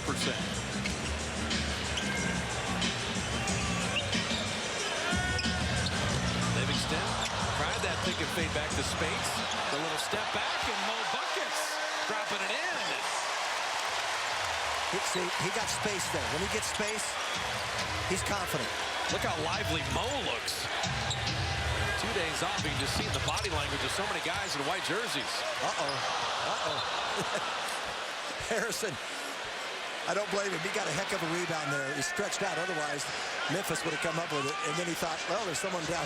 They're smiling about it. Well, put it this way. Harrison knows their strength in numbers. He also knows people that follow the Warriors can shoot threes, and there were a couple fans that were open. Well, now that was an error in aggression. Yes. Okay? Well, Steve can live with those. Klay Thompson on the reach. Stevenson's lively tonight. Not shooting. Stevenson can be dangerous. He's barely with this team and had a season-high 33. If Memphis were to lose tonight, they play San Antonio. If they were to win and upset the Warriors, they would play OKC. That's kind of darn if you do, darn if you don't. I don't know. What do you think? Who would they rather meet? I don't think in the West right now, with the top 4 seeds, there are no I'd rather. That's the truth. Remember that tonight's game and all Warrior games on CSN are streamed live with the NBC Sports Live Extra app on your mobile phone or tablet. Also available on Apple TV and Roku. Stream the Warriors on the go. You can do that during the postseason as well. We're going to have that TV schedule for you shortly with the Warriors and Rockets, and Jim and I will be with you throughout the first round along with Roz. Livingston missing flat there, and Spates knocking it out of bounds. Now, I think it speaks to Memphis has been beset by injury. But the Rockets went to the Western Finals, and they're an 8 seed. Yep. The Clippers now are one of the top 3 defensive teams in the NBA by field goal percentage. They're a 4 seed. Then you have OKC fully healthy. The Spurs and then the Warriors. I mean, the West. It used to be titanic matchups in the Western Conference. Michael Green is fouled and finished. Here. Well, the player that's causing all the problems for the Warriors at the defensive end of the floor for Golden State is Lance Stevenson. He made a cut there again, comes to the ball. He moves without the ball. He's so much more effective. He reads the defense, lulls you to sleep a little bit. You turn your head, he's going to burn you. He created that whole play for JaMychal Green. This young man that was never drafted. Second year out of Alabama. Tremendous athlete. Kind of does everything for him. He's got to refine his game a little bit, but he can defend, he can rebound, he likes to score. Yeah, he plays with an energy that any coach would like. Space, a little step back. Memphis has the Warriors in a one-and-done mode. Farmar rim that out. Livingston will push it back.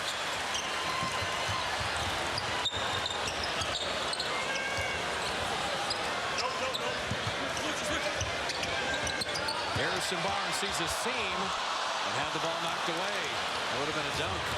And the lob to Green. He can't handle it. He doesn't have the greatest of hands. Klay Thompson dropping in the 3. For head coach Dave Yeager, that just kills him. They're ready for a dunk, and they're going to get it and cut it to like 12. Instead, it goes the other way. Anytime the Warriors speed the game up, they have the significant advantage. Curry's got 6 threes. Does he get to 400? The lead at 16.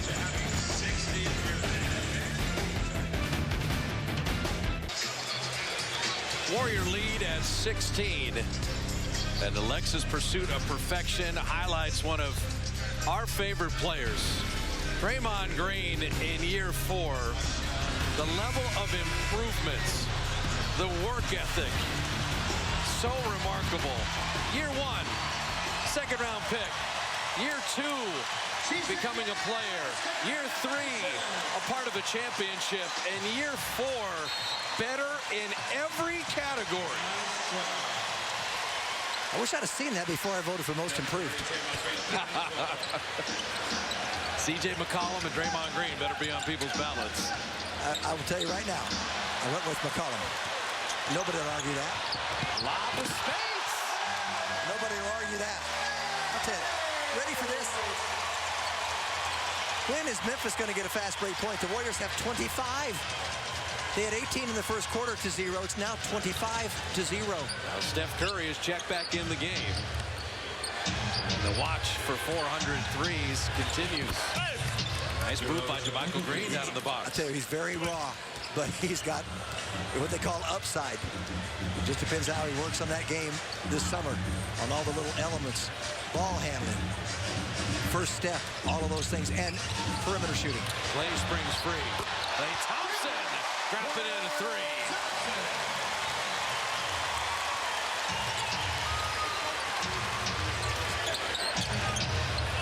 Michael Green getting all he can eat. Missing there, Mo Space smartly batting it away. Farmar is not leaving Curry. Even off the ball, he's tracking him. Pass cut, pass cut. We're running a lot of two-man drills tonight. Screen and roll, screen and pass, screen and shoot. You played guard, Jim. What would you be like if you were guarding Steph Curry tonight and not wanting to be on the highlight film of him getting to 400 threes? Well, I definitely play high side away from him toward the ball. Sometimes I'd once in a while go under a screen just to beat him to the spot, that he's going to. Now I know he can go back door, but then they got to throw over the top. But I'd have to be 28 and show you. And that's not going to happen. But I would try to do it. Let's put it that way. I tried all kinds of things on Jerry West, but he still got 35 or 40 once in a while. And I thought I did a pretty good job. And you probably did. Klay Thompson, another three.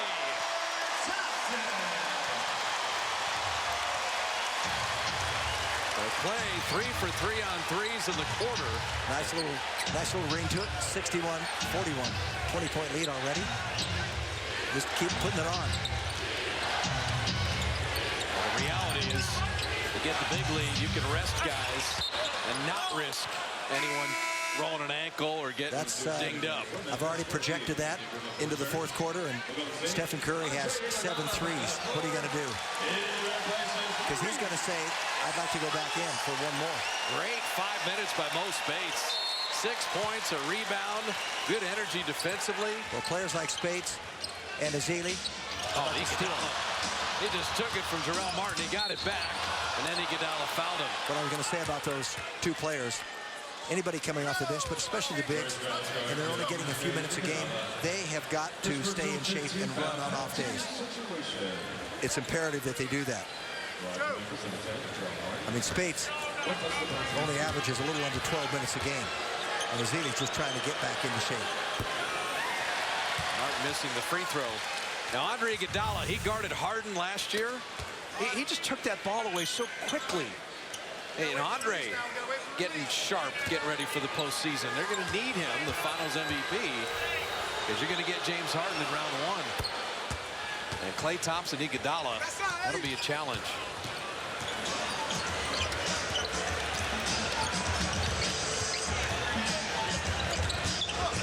Maybe Mumford just not getting Curry any breathing space, and that one thrown away. I don't know what happened to Klay. Did he slip, or was he held? I think he was frustrated with both. Well, he was open.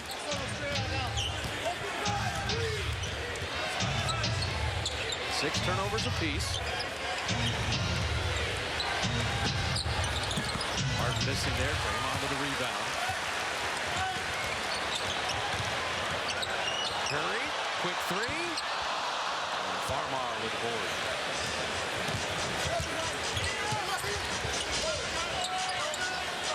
Andoc's got that deep position, but Draymond was ready. He read the pass. Curry, feet set. 3 down. Oh, he's got it locked in. 399.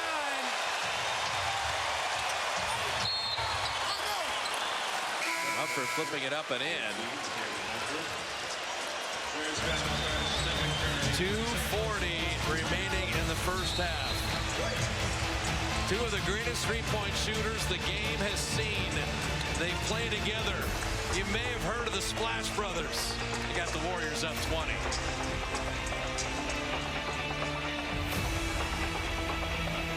I'm Stephen Curry, and you're watching CSN, the authentic home of the champs. Warriors lead at 20. Our AT&T U-verse rewind. Chicago Bulls 72nd win came against Washington with Kukoc and Scottie Pippen and Michael Jordan. 72-10. And you just watched the brilliance of Michael.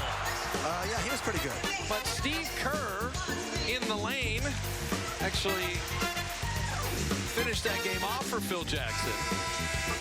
And you think of these teams being linked with 72 wins. Steve Kerr, 72 as the player. Steve Kerr, 72 as the coach. Well, there are only two players on that Bulls team that played all 82 games, Steve Kerr and Michael Jordan. The only two players that made it all. Now, for Stephen Curry, this is game number 79, so he will miss 3 games this year. Steve shot 51.5% on threes. And finished second. He finished second in the league. It's amazing. Stephen Curry is number 1 in scoring, number 1 in free throw percentage, number 3 at .452 from three-point range, and it's increasing tonight. He's 7 for 11 already.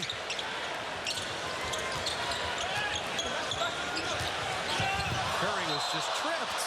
Oh, no. These are the plays that have to be fouls in the playoffs. This is the off-the-ball type of contact that often goes uncalled. Now, Steph's going to say, oh, I just tripped, but did he just trip or was he tripped? He tripped by his own teammate. Yes, he was. That's why it wasn't a foul. Very good replay. Very good replay. I'm glad he didn't step on someone's foot and sprain the ankle. That was a little careless in there. Good job, Gary Zielinski. He saw, hey, friendly fire that took him down. You know what they were doing right there? They were using that elevator screen where they close the doors, but out to the elbow, not toward the top of the circle. From the side. Mumford is just face guarding Curry wherever he goes. Different little twist. He's 1 away from 400. Shot clock at 7. And Klay, all that attention on Curry. Klay Thompson's got 4 threes of his own. Well, the screen by Bogut. You know, it used to be you could never make a skip pass across there. You always say as a defender, oh, you can recover, no problem. But now they put blind screens on you from behind.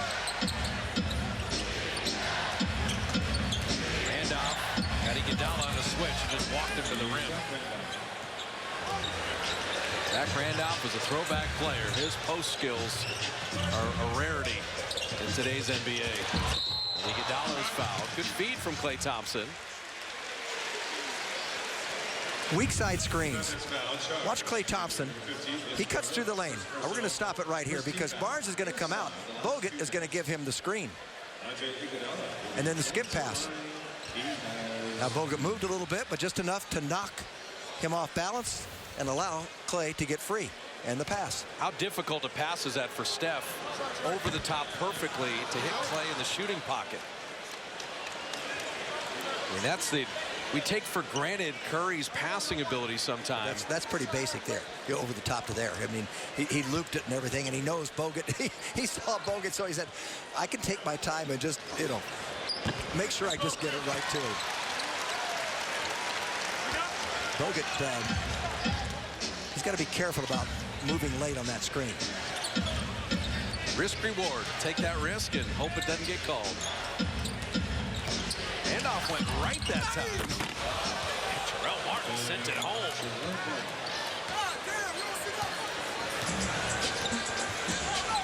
the final minute of the first half. Draymond with a speed dribble. Iguodala back it out here. Steph back door. Beautiful look. Andre Iguodala with the pass of the night. Iguodala scored 1 point in this game. And just a few minutes ago, he was plus 16 when he's on the floor. He has 5 assists. It amazes me. In 13 minutes, and Curry's got 25 points. And he was a candidate for, or is a candidate for 6th man of the year. Knocked away. Mumford will track it down. Shot clock's at 2. Recognizes. Iguodala the rebound, but had it knocked away. Zebo. I cannot believe he took that shot when he could have run down the clock. Final 10 seconds of the half. Curry for 400 and off iron. Curry step back again, and that'll do it for the half. Steph wanted to see if he was going to get the second half off. He wanted to get the record in the first half. You're right. It's made 7 threes. 400 will have to wait to the second half. A 20-point lead, halfway to history. And Roz is alongside Draymond Green. Draymond, Stephen Curry needed 8 threes to get to 400 for the season. He comes out and hits 7 of them in the first half. What kind of guy comes out and hits 7 of the 8 in the first half? Yeah, I don't know, man. I do something different. That's incredible. You know, usually when something like that going on, you come out and you shoot that many threes, you're going to miss all of them. And he come out here, I don't know, but I know I'm trying to find him, so it may look a little elementary starting the third quarter. So was it something you guys discussed as a team? Like, how aware is everyone of the moment? No, it hasn't been discussed not one time. No one said anything, but we all have Twitter, so we know how close he is. All right, good luck the rest of the way. Thank you. Guys. They shoot it at 53%. Draymond's in that triple-double mode, and Peter Guber, one of the owners, is waiting on him after a good half. Up 20. We'll be back at Oracle for Warrior Halftime Live, presented by Jack in the Box, on a historic Wednesday in April as the Warriors chase 73.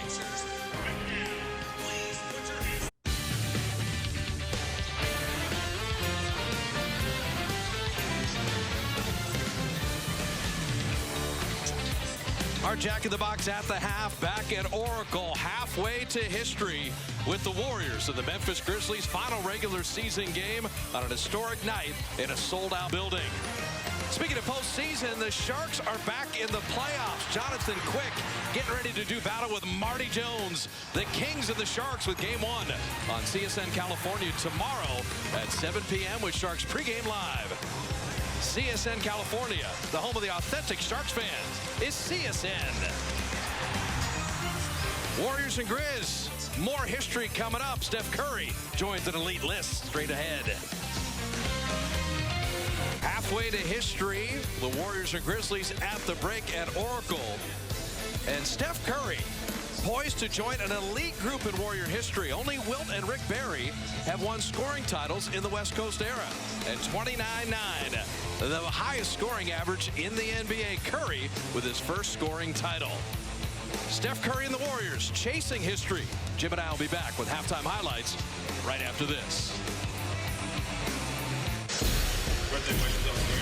Our Jack in the Box at the half with the Warriors up 20. And checking a lot of boxes in that first half. 22 assists on 25 made field goals. Shoot it better than 50%. Limit Memphis to less than 40% shooting. I'd say Steve Kerr's pretty happy. Not only you're chasing history, but the way the Warriors are going about it. They were ready to play. I felt all day long they weren't going to be denied. I'm not surprised that it's a 20-point lead at the half. I think that one little oddity, when was Stephen Curry going to take a two-pointer?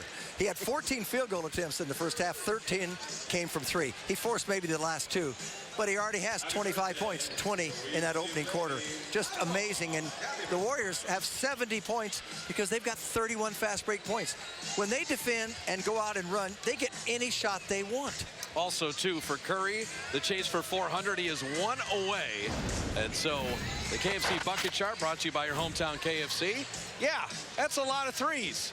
He wants to get 400. He's one away. He was brilliant in that first half. Don't you like that little two in there? Yeah, the one little layup. And our big plays the Togo's way. Steph Curry electrified this building with 6 threes in the first quarter. And when he gets in this kind of groove, you just sit back, enjoy, and have a lot of fun watching. Well, when he hit his first one, he started feeling it, and he just kept testing himself a little further out. That third one came from about 34 feet. Well, maybe not that far, maybe 32. But then he just got it going. And one away from that magic number of 400 in a season. You love 22 assists in the first half, the fast break points you talked about, and you build the 20-point lead, and you want to rest your heavy minute guys. Get the record, get Curry 400 threes, and give a couple guys maybe the fourth quarter off. Third quarter straight ahead.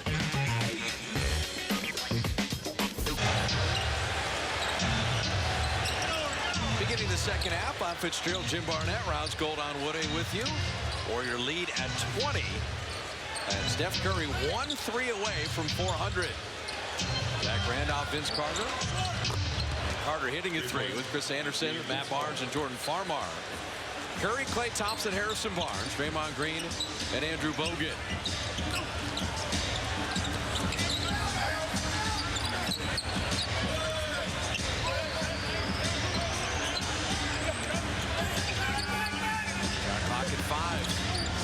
Bogut finding Curry for 400. Yes, sir!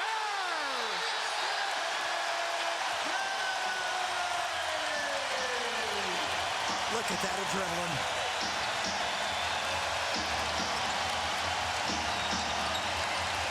From 286 to 400 threes, the new continuing NBA record.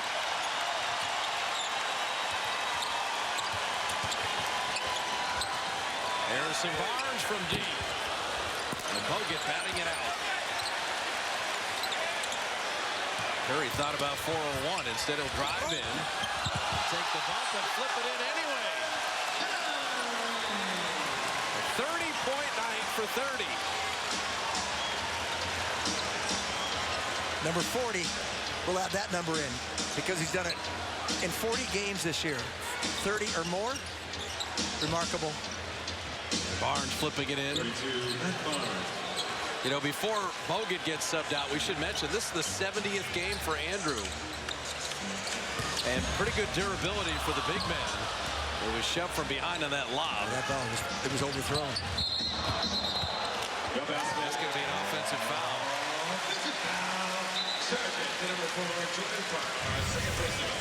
Could he get to 400? He needed 8. And there it is. 8 of 14. He knew it. The crowd knew it. The Ted Williams of the three-point line as Steph Curry at 400. That Barnes running at him. Got there a little late. Well, you know, it was just a matter of time. And no, I don't think he'll get 500 next year. In case someone's wondering. Well, think of it. You got to make 5 threes every game. 401. I see a little frosting. 401 threes in 79 games. He's better than 5 a game. He's not going to play the fourth quarter. Carter will hit these all day long if you leave him open. Vince Carter's got 9 with 3 of 3 on threes. He's 39, but that's not going to bother him when he catches and standstill, becomes a standstill shooter. Steph, a little underhand. He's got it all. He's liking that. Memphis takes time.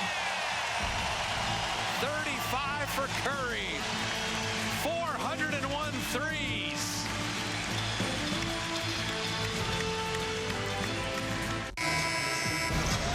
The Warriors are up by 22. Steph Curry has 401 threes on the season. Hi, everybody. Dave Feldman at Oracle. Coming up after the game, we've got Warriors postgame live, Papa Bear, the Saint, Kalena, and then Ahmed and I with a live Sportsnet Central from right here at Oracle. Dubs fans, you don't ever have to change the channel. Let's go back to Fitz and JB. Bob, it's good to be here. We have the entire CSN crew out here, Feldy, as it should be, on an historic night in NBA history. At 9:05 remaining in the third.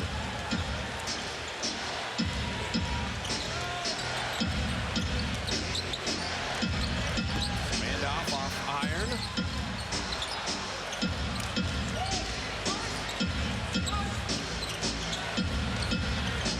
Farmar with the mid-range. In a perfect world, the Warriors would maintain a large lead, and all of the starters would get the fourth quarter off. But I don't think Memphis has an idea of just going away.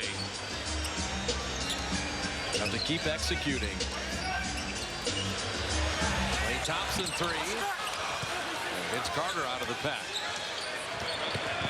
No one switches on the screens for a three-point shooter for the Warriors. The Memphis Grizzlies say you got to fight your own. It's almost like they used to do it. You go over, you go under, but I can't give you help. And the Warriors several times have tried these plays that are high risk and come away with nothing. Barnes unable to finish, but he will draw the foul. What Bill Spooner did is that layup went in. He was not going to call a foul. The layup went out. Incidental became illegal contact. That's a veteran official move. He's not going to count that basket, but he did call the foul. Yeah, not in the act of shooting. I guess it was after the shot. Yep.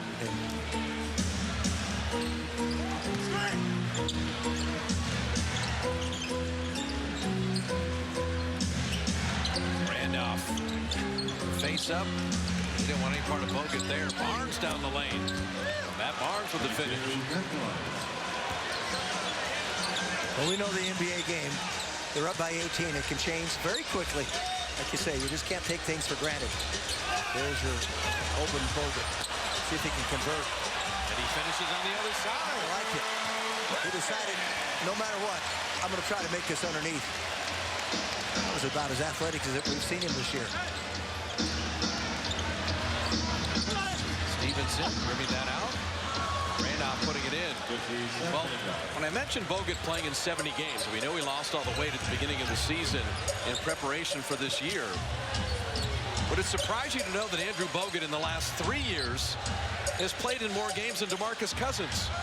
Wow, in the last 3. Last 3 years, 204 games. Curry missing the 3. That is more than Cousins, who is 25 years of age. Well, I've got one for you, too. The year the Bulls won 72 games. As we look at Andrew Bogut, this is when he goes up and under, off Barnes, off the little dribble, stretched. He traveled there a little bit, looked like to me. He jumped in the air and came out again. Well, anyway, I have to tell you that later. We had a replay. Finish your thought. The 72 Bulls, what were you going to tell me? I'm going to wait till there's no action. Farmar missing there. I'm going to keep you in suspense. Randolph with the deep 2. Yeah, I'm going to tell you when Randolph hits a 3. Okay. He's made 6 this year. That he has. He's going to take it 24. Curry will draw the foul. He will get to the line. Anyway, Stephen Curry's going to the line. We know his dad, Dell, played for the Charlotte Hornets. The year the Bulls won 72, the Hornets upset the Bulls. And with no time left on the clock, he made 2 free throws that won the game. And had he not made that, had not gotten fouled, the Bulls would have won 73. Del Curry, the reason why his son could set the record. That's right. I love it. It was a setup. I like it. Setup from 20 years ago. That's a fact. He hit the last 2 points of the game. Draymond losing that out of bounds. Pretty interesting, isn't it, though? I like the tie.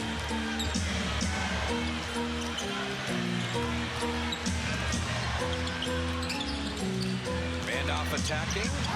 Bogut was waiting on him, but committed the foul. Well, he couldn't get out of the way.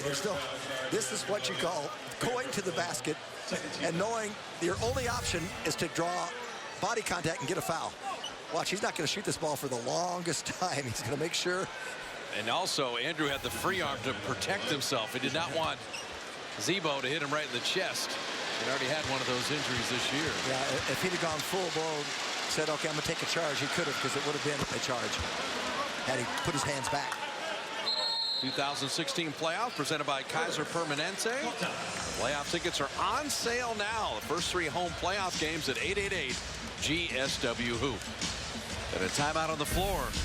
The lead was 23. It's 15 right now, midway through the third.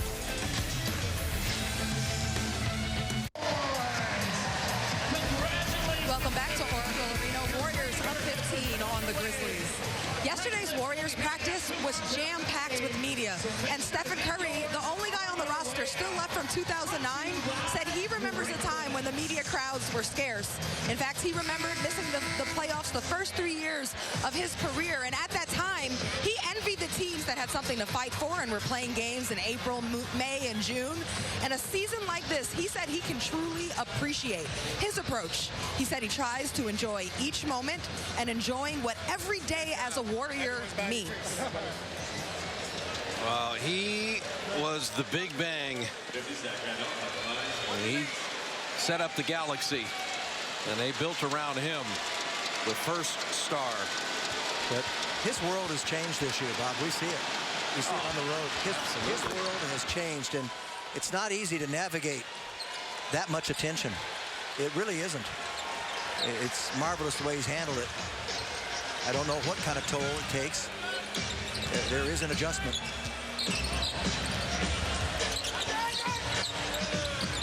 Klay Thompson from deep. And Curry got the rebound and puts it up and in.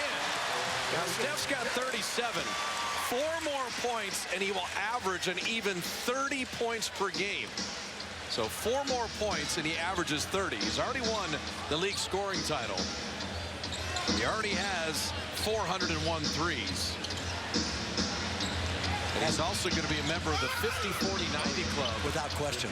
For the first time in his career. 50% from the field, 40% on threes, 90% free throwing. That is a shoe-in now.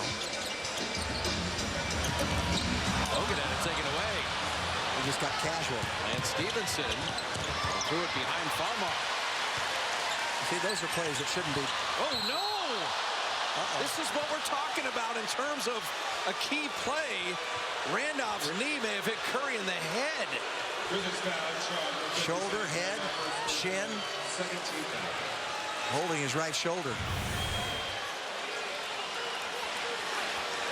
Oh, he hit him right in the head. And that kind of gave him a little jolt in the shoulder and neck area. This is why you want this lead larger and get the starters out of the game. Well, it's two bad plays. First by Memphis and now by the Warriors. And the lob to Bogut, a good play.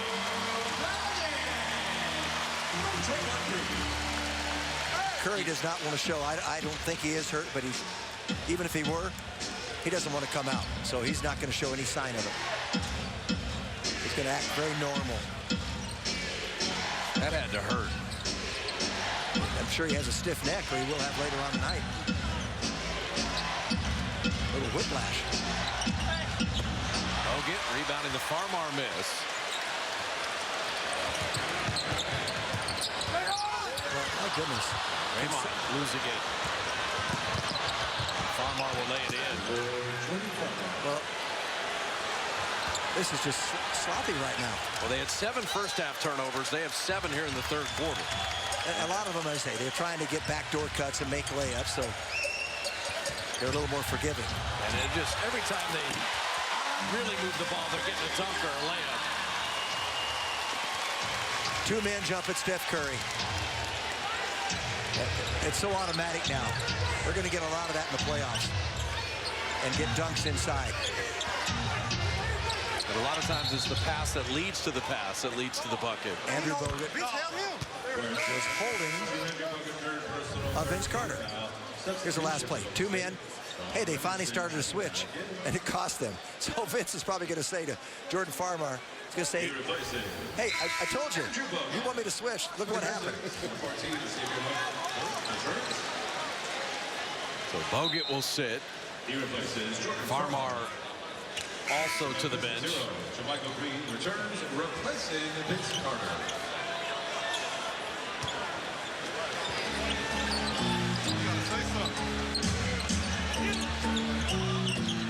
23-point lead has been whittled to 16. Warriors would like to play the reserves the fourth quarter, trying to get win number 73. Memphis, a little bit of energy this quarter. JaMychal Green on the glass. This is the small unit right now. Iguodala's your power forward. Yeah. Curry is grabbed.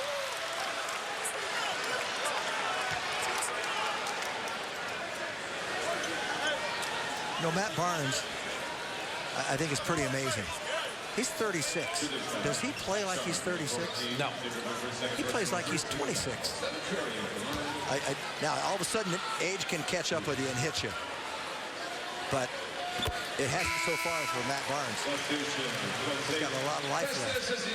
Matt Barnes will be a free agent at the end of the year. So he could be a valuable addition to a team. You mean a team that might have salary cap issues but would be looking for championship contender pedigree to fill out your bench unit? That kind of team? Interesting. A team that played an up-and-down style that likes two-way players that play offense and defense? I honestly did not need to feed you that lollipop.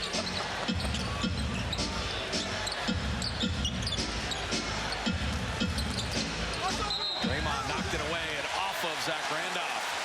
Michigan State against Michigan State. They were having a good conversation pregame. There's a lot of respect there between Zebo and Draymond Green. And Zach will be 35 this summer.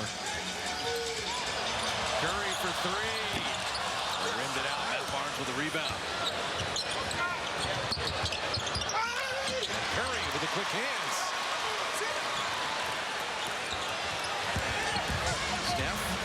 the pack. And he's going to the line again. See, this play at half court by Lance Stevenson is why he's been kicked around a little bit. He tries to steal the ball. He did it on Saturday night. You steal the ball here, and watch. Curry goes around him, and then he gives up. Okay? That's bad defense, folks. Don't try to steal the ball at half court. You're not going to get it. You're going to get it 1 out of 100 times. And it's a sucker play. And then it puts all the pressure on the defense. They have an extra man. It doesn't work. It's counterfeit defense. Memphis assessed the delay of game, and that's just right before they get a tee here. Matt Boland did a nice job. He let him jaw for a while and then said, hey, delay a game. Next guy to say something, I'm teeing him up. So 41. There it is. He averages an even 30 per game. And his 13th game this season with 40 or more. I've said before, Bob, that you go from 14 to 20, that's incredibly difficult. Well, to go from 23 plus to 30, a little over 6 points a game, that is even more difficult and more astounding. That's what he's done. Curry gets to Michael Green on the switch. Livingston, post up Draymond. Can he punish the point guard? And he goes right to the rim. That's exactly how you want to operate in the half court. They switch it big on to Curry. That means Draymond's got the point guard in the box. Mumford from deep. Zealy with a rebound. I like his legs tonight. They're lively. There's another counterfeit defense by Stevenson. You got to get him out. Stevenson answers. To be honest, Jim, I've seen Steph take just enough contact, and that's enough. I don't want to see any more. He's been banged around. He's been bounced around. Stevenson, who is he defending? This is unbelievable. Curry hits the deck again. Draymond hits a three. They need to show this tape to Lance Stevenson and say, you're making $9 million.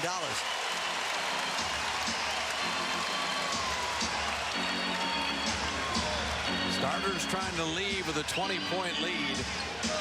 So they get the fourth quarter off. And Barnes will be called. He will get inside, and the foul called, I believe, on Livingston.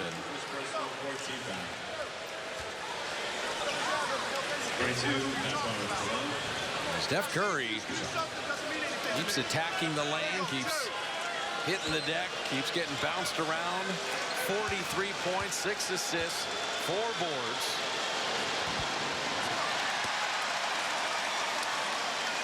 Playoffs start this weekend. Warriors have expanded their available stock of jerseys. Every player, every size, for every man, woman, and child, and donation at Warriors.com. Free throw split. 20-point game at the half, 20-point game right now. Well, here goes your 2-for-1 trade. That's a sure thing. Best to set the big screen. Curry step back three. Round it out. You got a good look. Randolph laying it in. About a 2.5-second difference. Game clock, shot clock. Steph is 9 of 18 on threes. Took 18 threes tonight. He took 9 in the first quarter, making 6.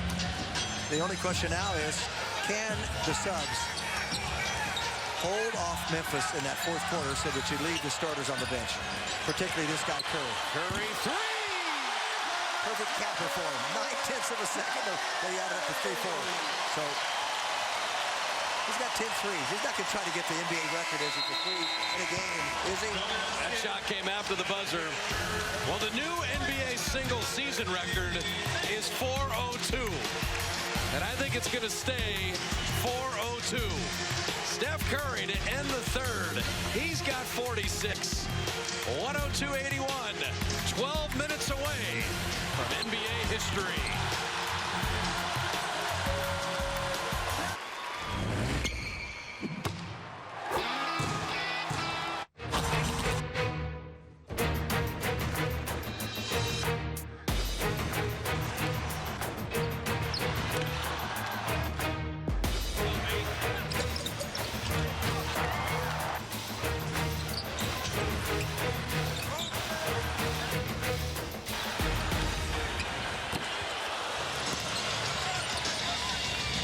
Our Toyota game summary. Steph Curry with 46 points. 10 threes, so 402 is the new NBA record. And the most threes in the game, it is Kobe, Danielle, and Steph Curry with 12. And no Jim Barnett, I don't think he needs that record tonight. Save it till next year? Okay. Something to look forward to. Livingston stepped on the baseline. So Livingston, Barbosa, Ezeli, Harrison Barnes, and Iguodala. Michael Green with Lance Stevenson, Jarrell Martin, Matt Barnes, and Xavier Mumford. And the goal of these reserves is that Steph, Clay, and Dre don't have to come back in the game. That is what you're looking for.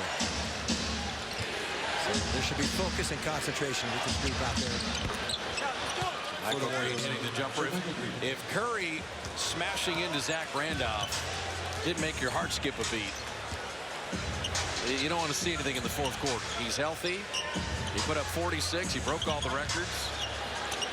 Now it's just finishing off Memphis. How about Barnes' quarter? Let's see, get him going. Harrison Barnes dropping in the jumper. He ought to be extremely aggressive with the offense right now. If you're going to call play before play, you got to let me know. Barnes, Barbosa, and Livingston should be your primary scorers here. Do you already know the final score of the game? I know this. Memphis holds you to 101 points, and the Warriors had 102 after 3.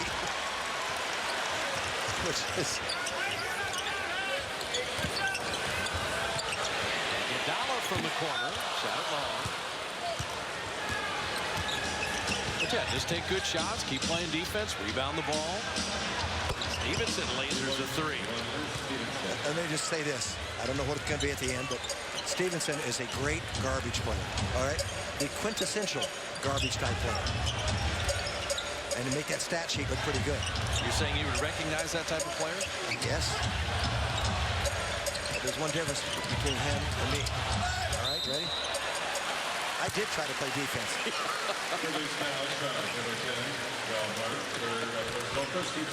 John Livingston will shoot 2 free throws.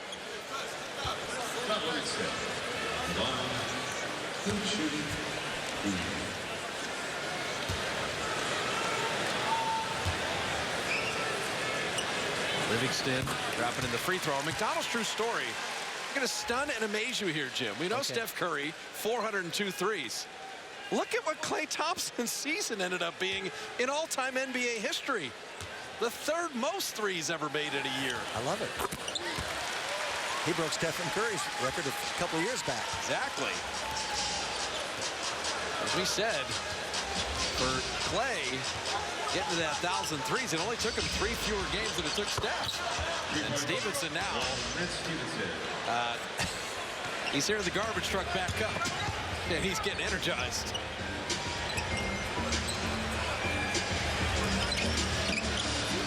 Iguodala, long time to see it. Just off back iron. Warriors want to keep moving the ball, too. They have 30 assists on 38 made baskets.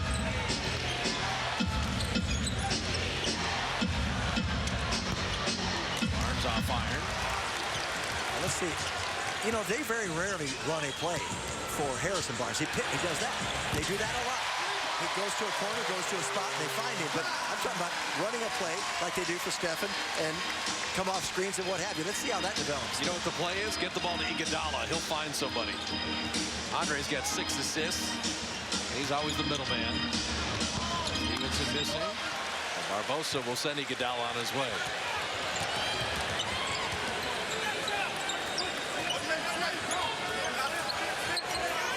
Even with Ezeli in there, they play a high post offense to open up inside. Barnes rimming that out, and Matt Barnes touched it last. 8:49 to etch these Warriors into the history books. That guy is already there.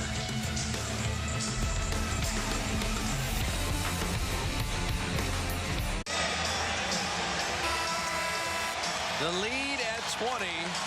8:49 remaining, and the crowd already buzzing. History in the making. Our Ram Truck shots of the game. Stephen Curry, number 400 in an NBA season. The new record will finish at 402. He needed 8 coming in. He made 10.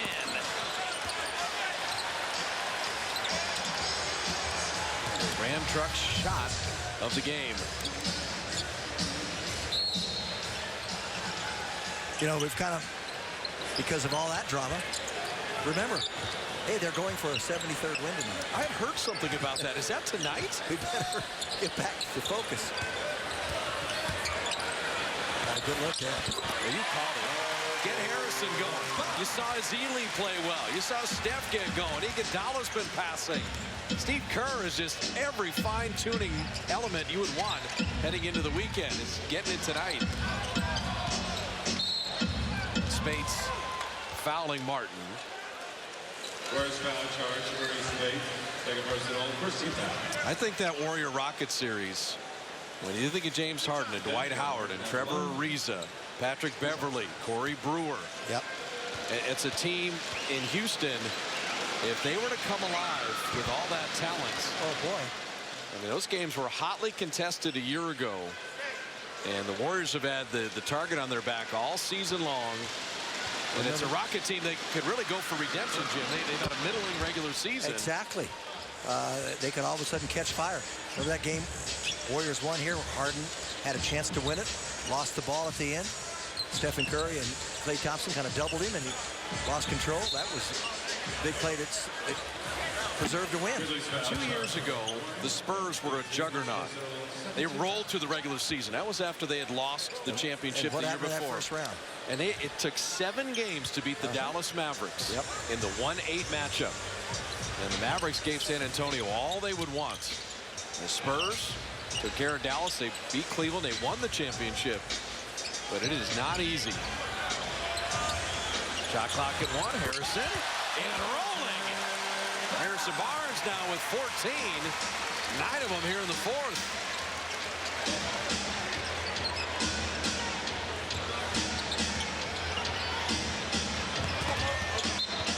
Knocked out of bounds off the Warriors. Now Klay Thompson's going to come back in. He's played only 25 minutes. And it's to not overplay Iguodala. 6 assists, 4 rebounds, and 3 points in his 24 minutes. Oh, Spates and Klay combining on that. It's a 2-on-1. Barbosa laying it up and out. Mumford with the defense.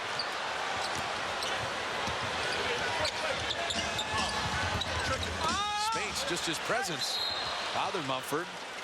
And the whistle. Be the foul. Warriors clicking offensively at 56%. People say, what's the difference between the championship team and this year's team? This team is even better offensively than a year ago. New NBA record for threes made. Draymond improved dramatically offensively. Steph was even better than his MVP year. P.J. Hairston hitting a 3. That last turnover, Sean Livingston thought Barbosa was going to dive cut, curl into the lane. That's why he let him. Instead, he backed out at the last second and mistimed it.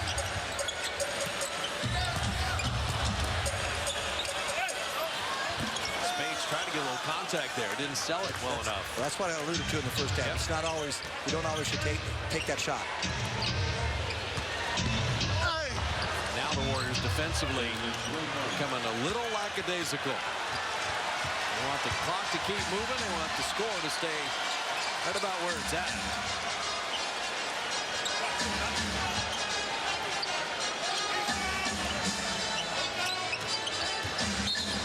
Barnes is fouled. It's been the 4th team foul on Memphis.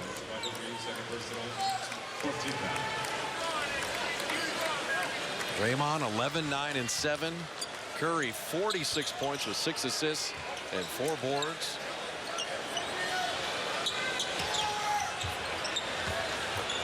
Oh, on the roll, ball knocked away. Still Warrior ball with 5 to shoot. And Steve Kerr's going to use a timeout. So 6:11 remaining. On the way to 73. Fans are ready. The Warriors are ready.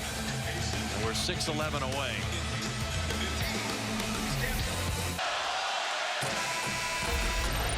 Our Shamrock Office Solutions Play of the Year. It's got to be the Curry 40-footer to put away OKC. A scintillating game in overtime from deep. Our Shamrock Office Solutions Play of the Year. And certainly one of the most memorable games. And I don't know if you knew, Jim, but Steph Curry is good at basketball. I like that. Stating the obvious.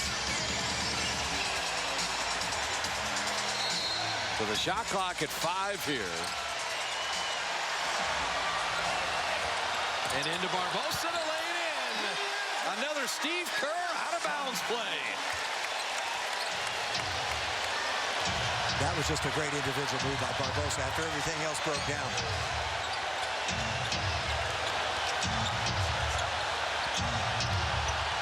Stevenson keeps firing.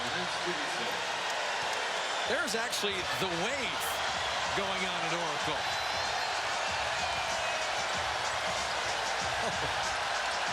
Taking it back old school.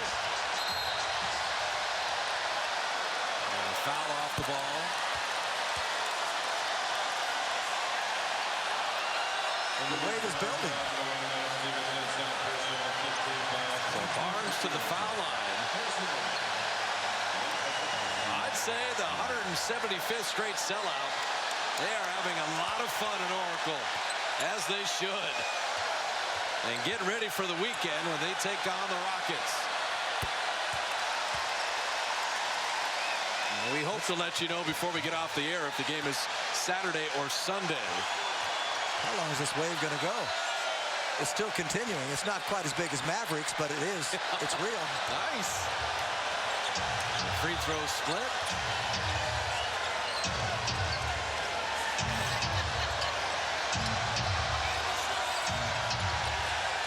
Stevenson. Jimmy's running the give and go. Give me the ball and go away. Not surprised. Klay Thompson from deep. This unit had a 21-point lead to begin the quarter. It's 18 right now. 5 on 4. Barnes missed the dunk. Spates with a finish.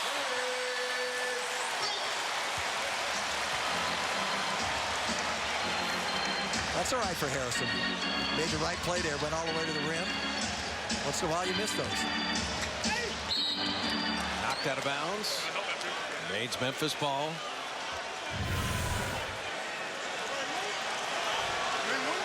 Lance turned his back. Harrison found an opening. And a great offensive rebound by Mo. Easy putback. Draymond was ready to celebrate.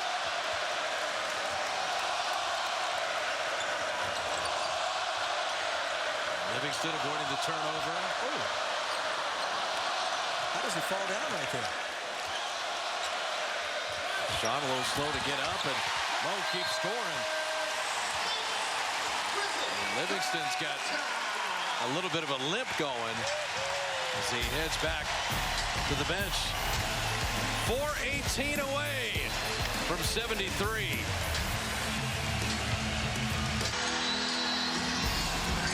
The playoffs begin this weekend, and we will have the games for you on CSN Bay Area.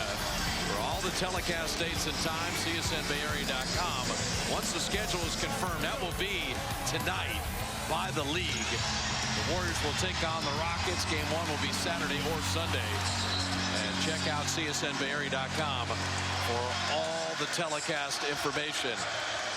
What a day it has been at Oracle.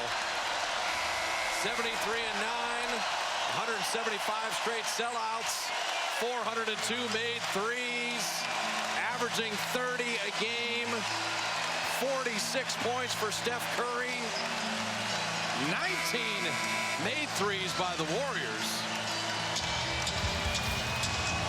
and 418 away from history.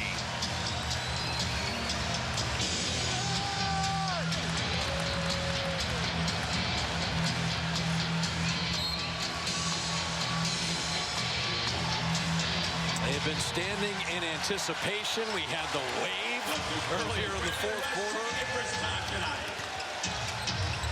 This building is ready to celebrate. As well they should. Memphis, you have to feel sorry for them. They're in the playoffs, but they lost that fifth spot, and it's just been, they don't have much to look forward to with not having, how about this, an all-NBA first-team performer. Well, you don't have Marc Gasol. Yeah, Marc Gasol, Mike Conley. Yep. You wouldn't wish that kind of injuries on any team.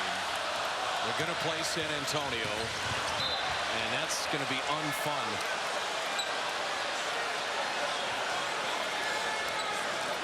The Warriors, the Spurs, Oklahoma City, and the Clippers are rolling into the postseason. Blake Griffin's healthy again. Yep. And playing. Clippers, incredible improvement defensively. P.J. Hairston able to flip it up and in.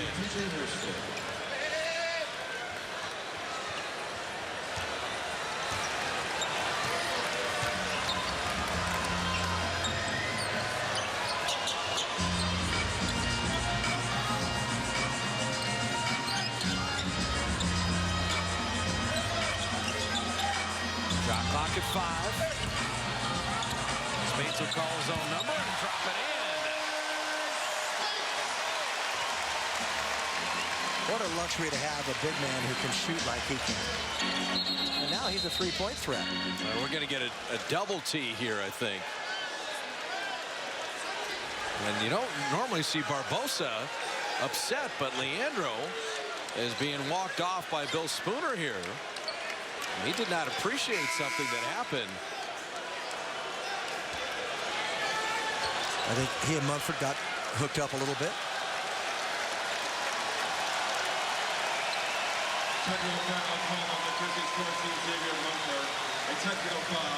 Double T's, no free throw shot. Barbosa says, I'm all right. Checking the game first time tonight, number 20, James Michael McAdoo. James Michael McAdoo checking in.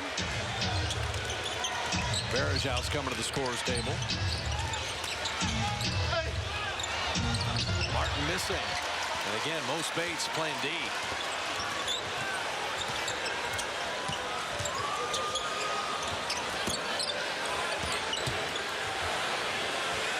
Matt missing with the left hand.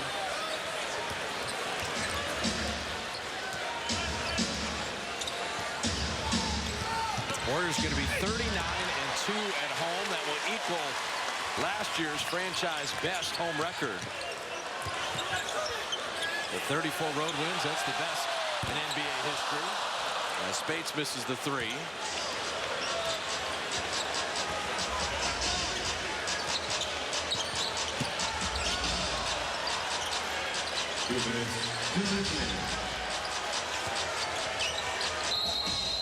We got an offensive foul.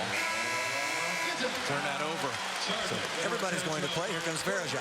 Varejão in, Bryce Cotton in for Memphis. Mo Speights with 12 points off the bench. And the crowd loves Mo buckets, as they should. Bogut, Ezeli, Speights, all really good. Steph, phenomenal. Draymond, terrific. Harrison had 15. A lot of guys are going to feel awfully good heading into the weekend. Speights does this a lot as Brandon Rush gets on the board. But Speights scores at a point a minute in many, many games. 12 tonight in 12 minutes. Brandon made 60 more threes this year than he did last year. 60 more? Yeah, no, this was a revitalizing year for him. Rejuvenating. So happy for him. All because of the Barnes injury. The Barnes injury that kept him out for 16 games. Well, they overcame the Barnes injury, the Barbosa injury, the Ezeli injury, and the Iguodala injury to be better than they were a year ago.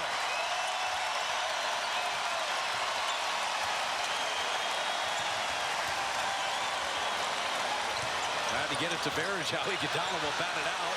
McAdoo to beat the buzzer. And Varejao tipping a couple times, it wouldn't go down.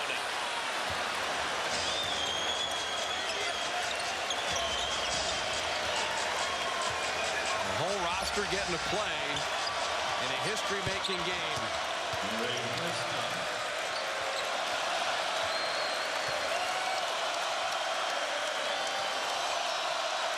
We got you fully covered on Honda Post Game Live to celebrate NBA history.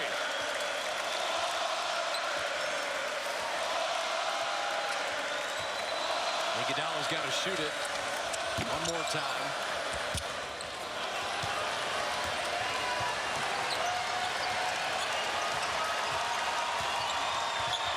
Hairston will put it up and out. Barbosa's got it. No longer chasing history. The Golden State Warriors now stand alone with 73 wins, taking their place in the annals of the NBA with the greatest regular season record of all time.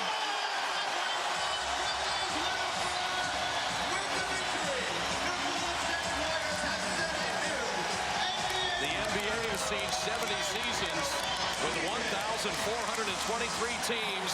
Only one has gone 73-9, and it's your 2015-16 defending world champion Golden State Warriors. Jimmy, 42 years in the league for you. How about it? Would never dream of it. Would never think about it. Would never think that it could come to fruition. But it just goes to show you, this team wins a championship. They don't sit back and get fat. They want more. Everybody laying for them this year, and they win 73 games. Single-digit losses. They start 24-0, a 54-game home winning streak, an NBA record in threes, and 73 wins. A team for all time in the regular season at 73-9. And it was Draymond Green who said he wanted the record. He exhorted his teammates. Bob Myers and Steve Kerr said, this is as close as a team will ever get. They're young, they're hungry, and let them go for it. And they defended their championship with a regular season that is unprecedented. Steph Curry, the MVP, he's going to win it again. 46 points in his last game with 10 threes and 402, a new NBA record. They never lost consecutive games. They go 39-2 at home, 34 road wins, and Roz has Draymond Green.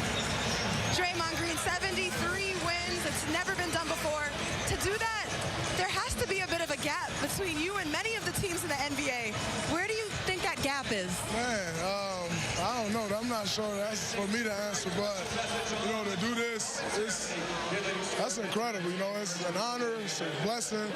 You know, it takes such tremendous focus and staying healthy as well, you know, so it's a blessing to play with these guys. We have a lot of fun, and I'm not a loss for words. When you guys are older and looking back at this season and this team, what do you think you'll be reminiscing about? I mean, really, we'll look back on all the fun that we've had together. You know, that's what it's all about at the end of the day. You know, it's been a great year, but beyond the wins, beyond all that, we love being around each other. And the times that we share, it's incredible. I set you up. I saw it coming. It's all good. Go ahead, Draymond. I was over there getting interviewed. Congratulations, Draymond. Guys. Well, Draymond is going to address the crowd here that has stayed for history and has an absolute feel of a playoff game. But we just watched the greatest regular season in the history of the sport over 70 years. When you think of 1,423 teams that began their NBA journey, this one came home at 73-9. Never losing 2 games in a row. Losing 2 games only at home, winning 34 on the road, and having the best shooting backcourt in the league with Klay Thompson and, of course, Stephen Curry, who also makes a little bit of singular history tonight. Well, Draymond Green is going to address the crowd, and then we will hear from Steph Curry. And just an amazing night at Oracle. The fans were as special as the players tonight. And the building atmosphere is something I won't ever forget. This is just one of those amazing, amazing nights. No one left early. And they were fighting over that ball, which is going to end up in Springfield, and Draymond has it, and he's playing keep away from Bogut right now. Well, that's what Steph Curry said last year with the championship. Back in Cleveland, he threw the ball in the air, and Andre Iguodala grabbed it. So Stephen Curry, now it's kind of competition. Everybody knows how valuable the ball is on each step of the way here. So they're trying to get the microphone to Draymond Green so he can address the crowd. And here it is. To center court for a very special message from Warriors forward, Draymond Green.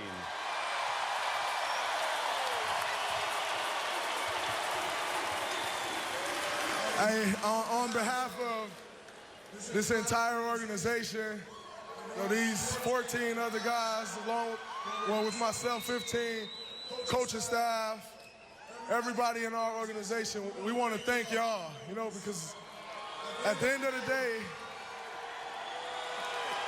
the support,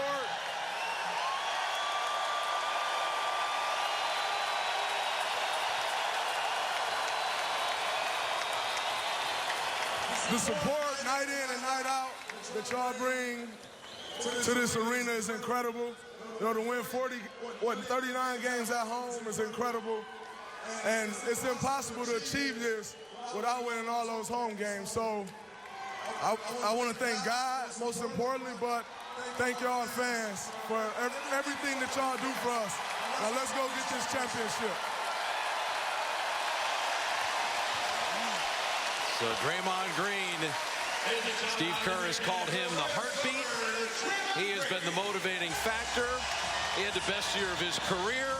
He was a first-time All-Star.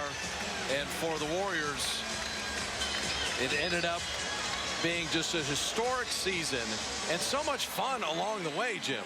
Well, this team knows how to have fun, but they also know how to be serious, and they know how to focus.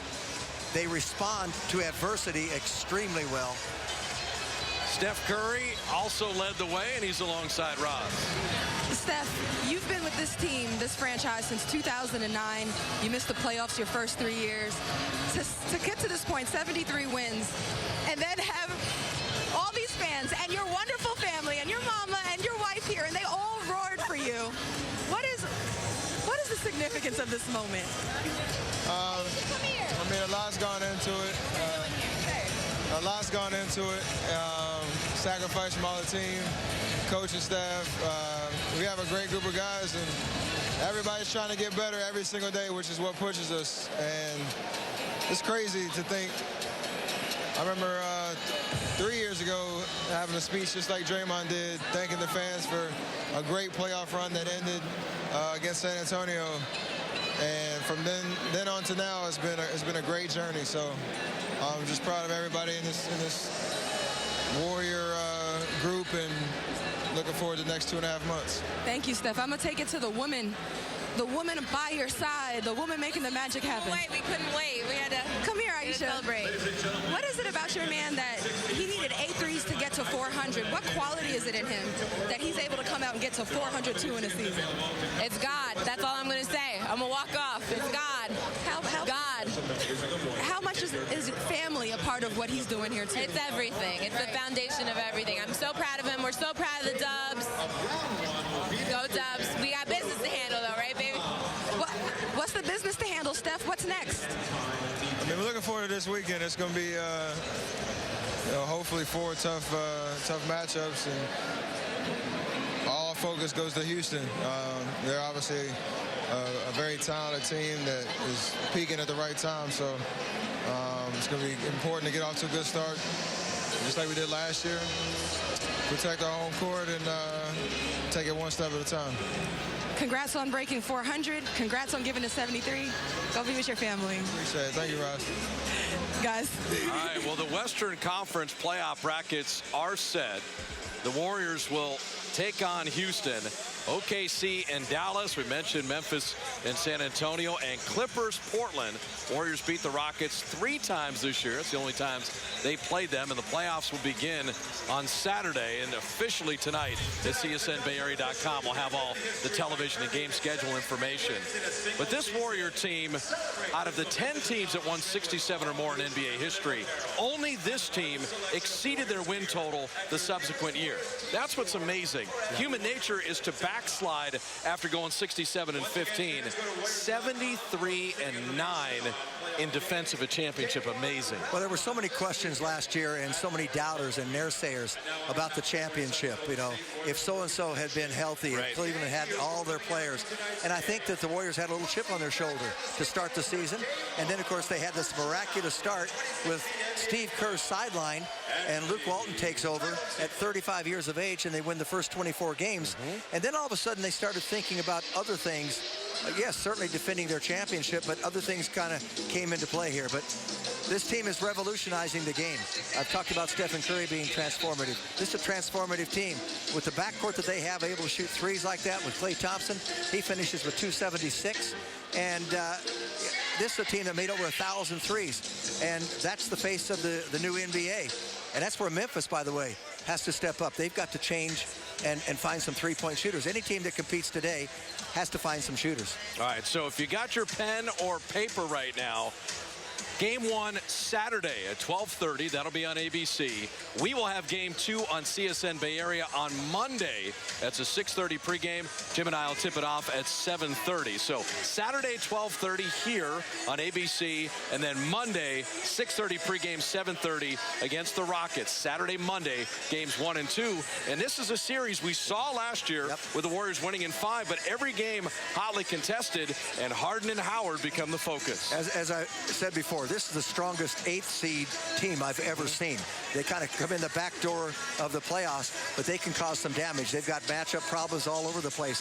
The Warriors are going to have to bring their A game. But I like what Draymond Green said after thanking the crowd and all of the superlatives. He said, now on to the championship. That's the ultimate goal, and that's the goal that counts. You know, this 73 season, and they know, will be forgotten if you don't win the championship. It won't be totally forgotten, but it would be bittersweet.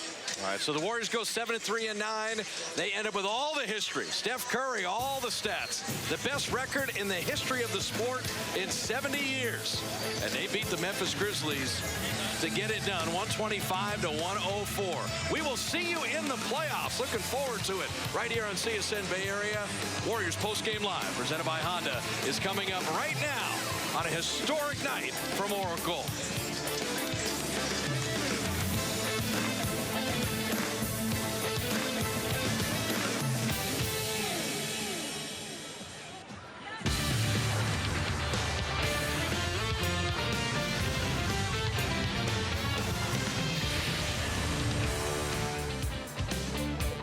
The Warriors' regular season is history.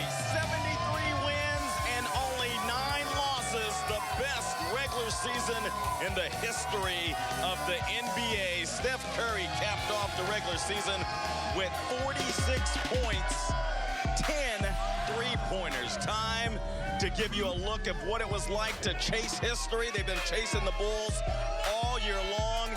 At 73 wins, they're now making history. No team has ever had more wins than this year's Golden State Warriors. Chicago Bulls had 72 wins in the 95-96 season. Chicago also had 69 in the 96-97 season. I'm Henry Wolford, along with our basketball expert, Kalina Azubuike. It's been a record-setting year for the Golden State Warriors. The fans are loud and proud. The playoffs are right around the corner. It's time to talk basketball. What was most impressive about the Warriors' regular season, Kalina? Perfect. It was a perfect night for the Warriors. They get the 73 wins, and I love how they got going early. They started early, took care of business. Steph Curry got to hitting threes. His teammates were looking for him. They obviously wanted him to get 400, and he would have had 8 in the first half if it wasn't for that elevator door screen that closed before Steph Curry got through. He tripped over Harrison Barnes' leg. He probably would have hit his 8th three on that one because it would have worked perfectly. But more of the same in the third quarter. They just kept it going. The execution, the spacing, the screening was perfect. Steph Curry moving without the ball. He sets his man up so beautifully. He gets 400 threes early in that third quarter. Didn't have to play the fourth quarter. Ends up with 46. He had 21 in the first half, 25 in the third quarter. This guy is special. This team is special. 73 wins. Are you kidding me? Hank, 73? That's ridiculous. A spectacular regular season by the Golden State Warriors, and I liked what Steph Curry's wife, Aisha, had to say. She said, we still have more work to do. Let's go down on the floor with our 1-2 punch. We're talking about the coach and Papa ready to take over and give us the latest on the defending champions. How's it going, guys? Yeah, Henry, we're on the arena floor. We'll have a lot of guests coming up here on a Honda Warriors postgame live. Greg Papa, Gary St. Jean. When Steph was driving to Oracle Arena tonight, he was thinking, I'm going to go for 73. I didn't think he meant points. I thought he meant victories. Had he played more, he may have scored 73. We talked on the pregame show. He obviously needed 8 threes to get to 400. He almost got that in the first half. He had 6 in the first quarter. But we also knew he needed 41 points tonight to average 30 on the year. You don't want to end the year at 29-9, St. Lee. He's going to lead the league in scoring this year. And he scored 41 points in 2 quarters, the first quarter and the third quarter. He also had 5 in the second quarter. What a way to end this amazing season for Steph and the team. Our BMW turning point was basically the national anthem. And then he went crazy, St. Lee, in the opening quarter. Every shot he took in the first quarter was a 3, and he was 6 for 9. He came back in the third quarter and scored 21 more, and the numbers are just incredible. He took 24 shots tonight. 19 were beyond the line. I think he was going for 400, say. Well, I'll tell you what, it's one of the great shooting performances we've seen in Oracle, and I love the bench. Every time he was knocking them in, they were up, the fans were up. Look at the daylight that he had. It just blew my mind how much space he had, and what a great screens, for example, right there by Harrison to shake him free. And his reaction to the fans, he knew the whole deal going on, and he was magnificent. Remember last year, the record he established again was 286 threes. With his 10 more tonight, he pushes that number out to 402. He had 286 last year, 402 this year. He didn't break it. He annihilated it. Babe Ruth, look at the names we're going to compare him to. Babe in 1919 at 29 homers came back with the 54 in 20. Wilt broke his own record. Wayne Gretzky broke his own record. Dan Marino broke Y.A. Tittle's mark of 36 in 61 in the NFL, and George Blanda with the Houston Oilers in the AFL. I mean, we're talking the Bambino, Wilt, the Stilt, the great one.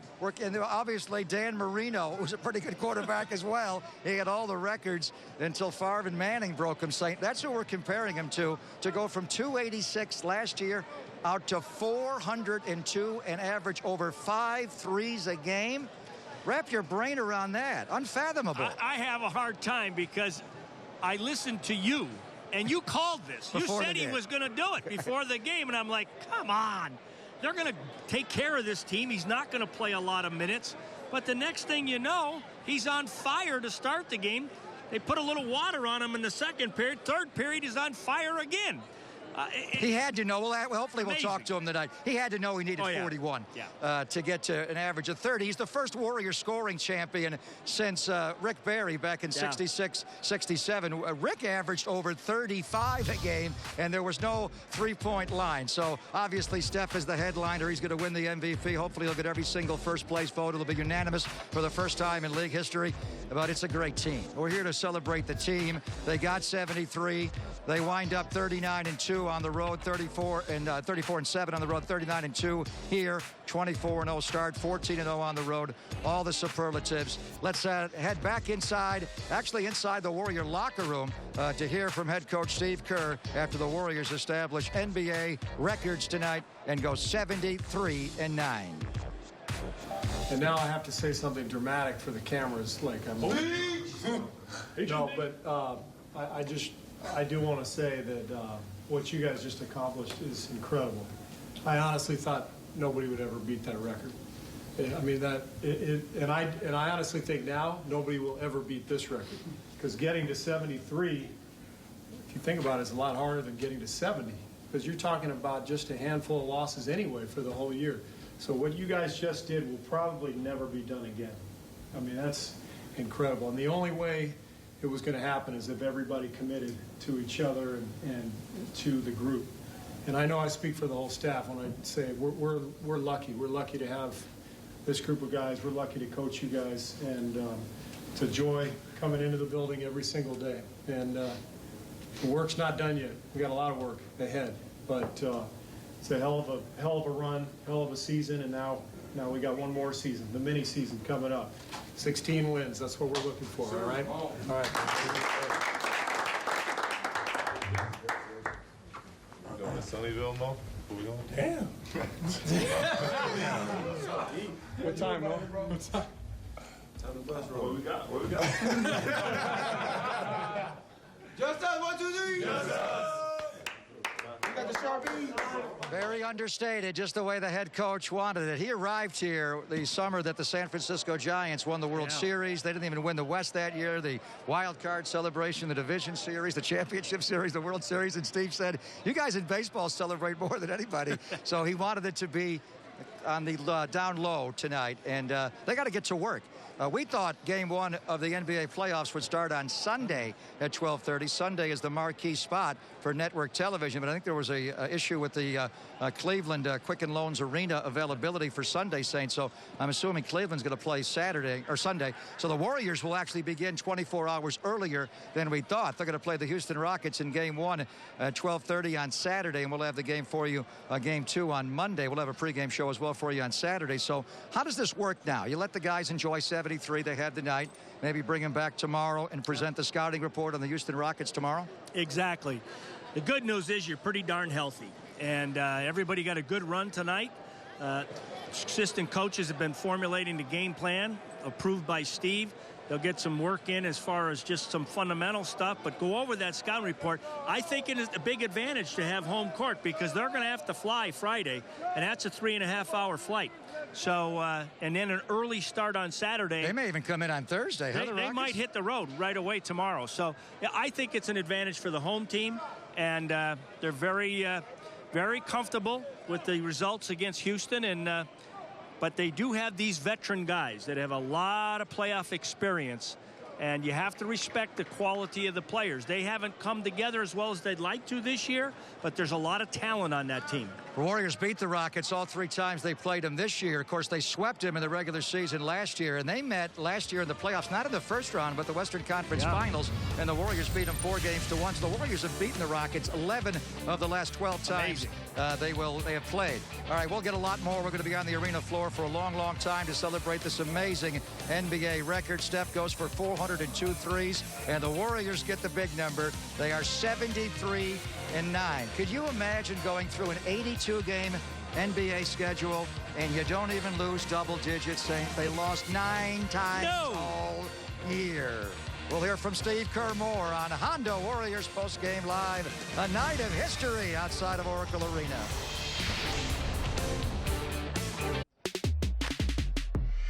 Well, the chase for history presented by Moskowitz LLP is complete. They got 72, and now they got 73. They ran down the Chicago Bulls, and one of their great fans who resides in the White House, the President of the United States, tweeted out, "Congrats to the Warriors, a great group of guys on and off the court. If somebody had to break the Bulls record, I'm glad it's them." What's the better acronym? MVP, or POTUS? POTUS. I think either way, you're pretty good there. And Steve Kerr, of course, was on the Bulls of 20 years ago, and now he's bettered him as a head coach by 1 victory. Look at the point total tonight, 125-104. The Warriors shot 53% from the floor. They made 20 of 47 threes. That's 43%. Steph made 10 more to get to 402 on the year. He scored 46 points tonight. This basketball team, incredible. They started the year with 24 victories. They were 24-0, the best start of the history of American sport, and they end the year on a flurry. They had to win the last 4 against the Spurs, the Grizzlies, the Spurs of the night, the Grizzlies again, and they did it to get to 73. From start to finish, Steve Kerr's basketball team of 2015-2016 was pure joy.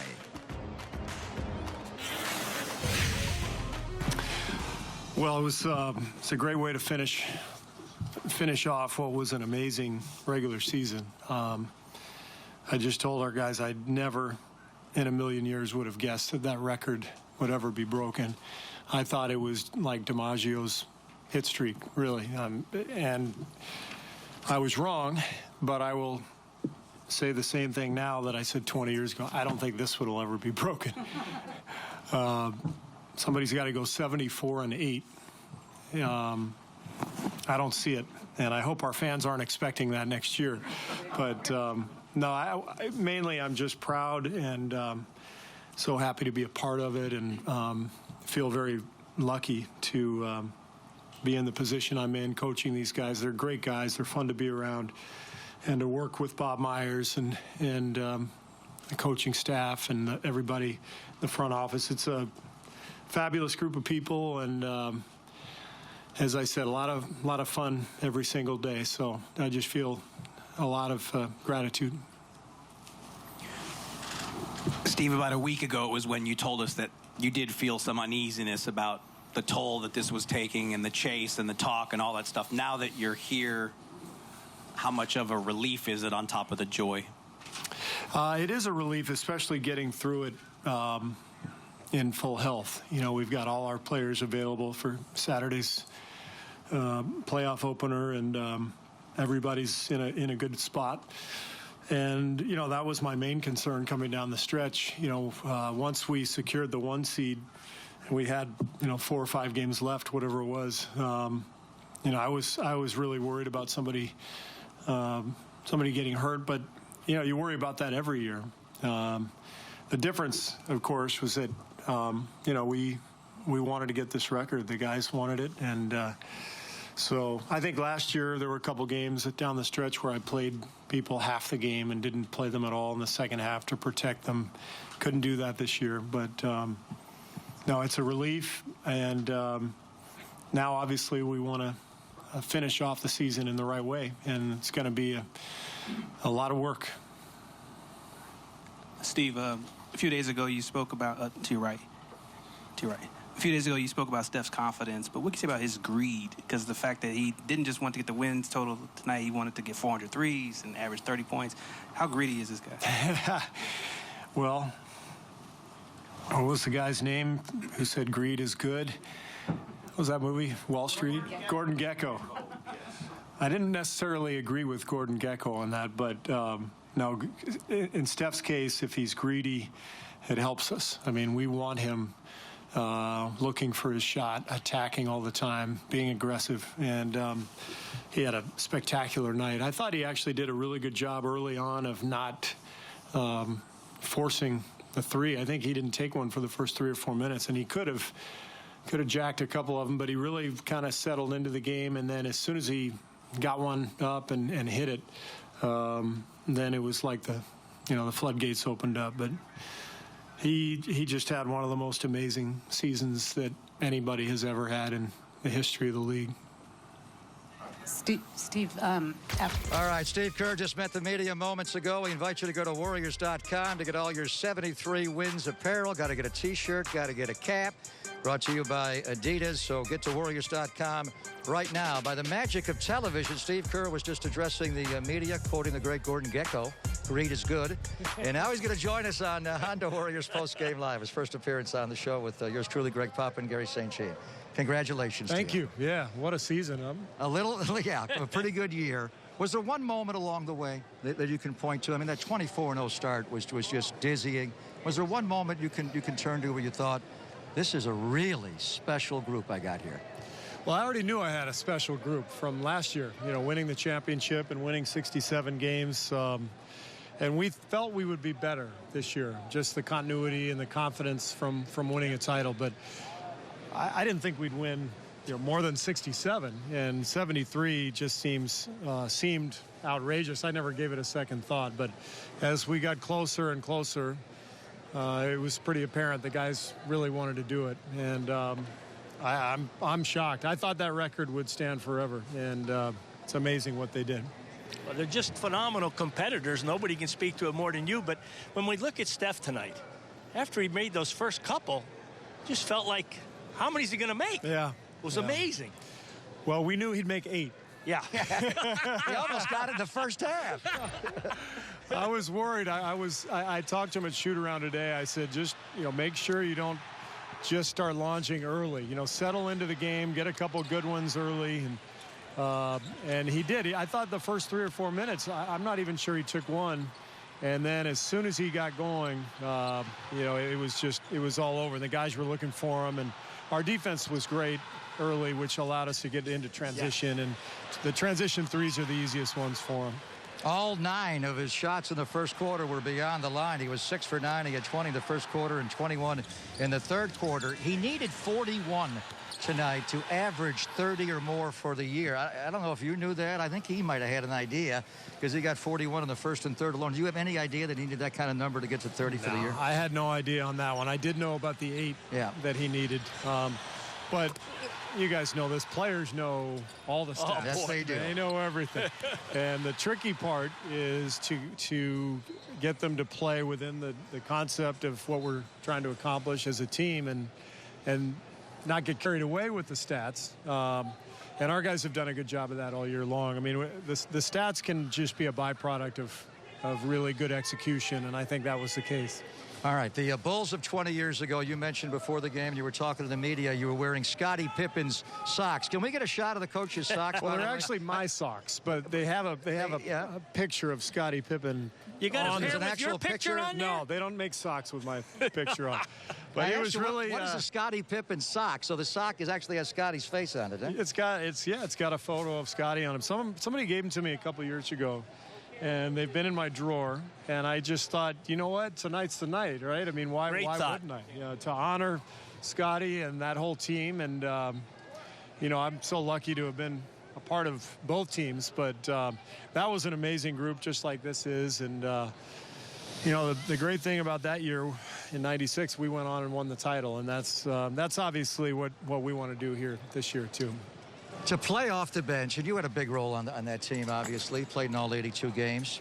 Compared it to being a player on a team that won 72 versus a head coach, and your second year doing this, Steve, for a team that won 73, which is more gratifying to you? As a player, you think about the record a lot more. As a coach, you think about, please nobody get injured, and the Spurs are right behind us. We want to get the 1 seed. We're thinking about everything but the record until really the last couple of weeks. But the players, I remember in '96 we talked about it openly.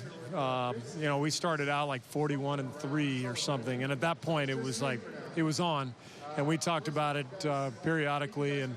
But as a coach, you just feel happy when your team is happy, and to see the look on their faces.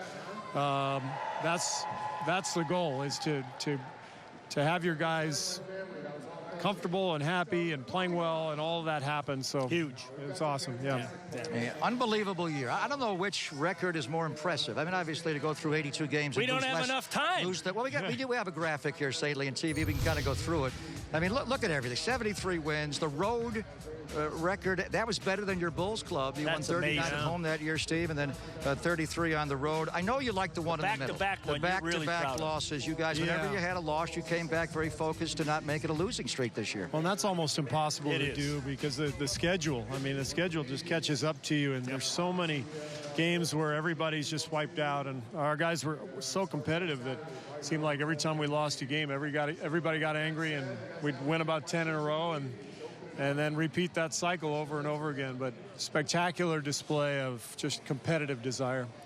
The schedule has come out, and you're going to play on Saturday. Get the farewell for Kobe Bryant, who stole the show from Stephen Curry and the Warriors. As we head to Oracle, Steve Kerr and the Dubs hosting the Grizzlies on the brink of 73-9 and the all-time NBA record for wins in a regular season. Oh yeah, Stephen Curry was 8 threes from 400, and nobody before this year had ever done 300, and he came out gunning with 6 threes to start the game. And watching the game, Rick, you're asking yourself, why are the Memphis Grizzlies going under? Why are they not locking load around these screens in transition? Why are you not looking for him? This is what he does, Rick.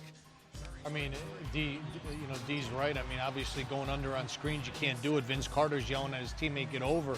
But once he got going there, it was the floodgates. And then Golden State was out in the open court finding him. I mean, this is like a layup for him. I mean, just keep the goose egg out there a little bit. Leave it up there. Leave the gooseneck up there, baby. Number 399, Dubs up 20 at halftime. And here's number 400. It's fun to watch. You saw how when Bogut caught the basketball, he didn't look nowhere else. Where's Steph? There he is, getting the basketball. Quick release. What did he do? Gooseneck, and he left it. Leave it. 400 threes. Unbelievable. And then right here, Warriors coming up the court, the pass to Steph. He wasn't looking, and he got blindsided by Zach Randolph. Very scary moment right here. He would stay in the game, I'm happy to report, but look at this. Zach Randolph's right shoulder right to the face of Steph. Yeah, they looked a little dangerous. You know, that's kind of where the whiplash or hurt your neck or something there, but luckily he came back. And this is what makes him so tough. You want to take the three away? Well, he's going to go by you. Now he's got all the floaters to the rim. Curry had 46, made 10 threes in under 30 minutes. Here's Bob Fitzgerald on the call for the Warriors. No longer chasing history. The Golden State Warriors now stand alone with 73 wins, taking their place in the annals of the NBA with the greatest regular season record of all time. And you saw Draymond Green run over and grab that ball, and he still has that ball underneath his arm. The ownership group of the Warriors loving it. The fans at Oracle rejoicing in 73. The history is theirs. Yeah, it's amazing when you feel, Vinny, that you hadn't won a championship in 40 years. Then you come back the next year and you get the NBA record. So if you're a Warriors fan, you've been a diehard Dubs fan all these years, you're really feeling good about yourself. Golden State finishes the season at 39-2. Let's hear from the Dubs, starting with Jared Greenberg in Oakland with the MVP. Steph, after months of talking about it, are you now able to put into words what it means to have the greatest regular season in NBA history? It's an unbelievable accomplishment. All 15 guys, coaching staff, put on the line this year, and we've done something that's never done in history, and it's a pretty special feeling. So we can take tonight, maybe a little bit of tomorrow, and celebrate, and just kind of realize what we've done, and look forward to this weekend getting the playoffs started. I never in a million years would have guessed that that record would ever be broken. I thought it was like DiMaggio's hit streak, really, and I was wrong, but I will say the same thing now that I said 20 years ago. I don't think this will ever be broken. Somebody's got to go 74-8. I don't see it, and I hope our fans aren't expecting that next year.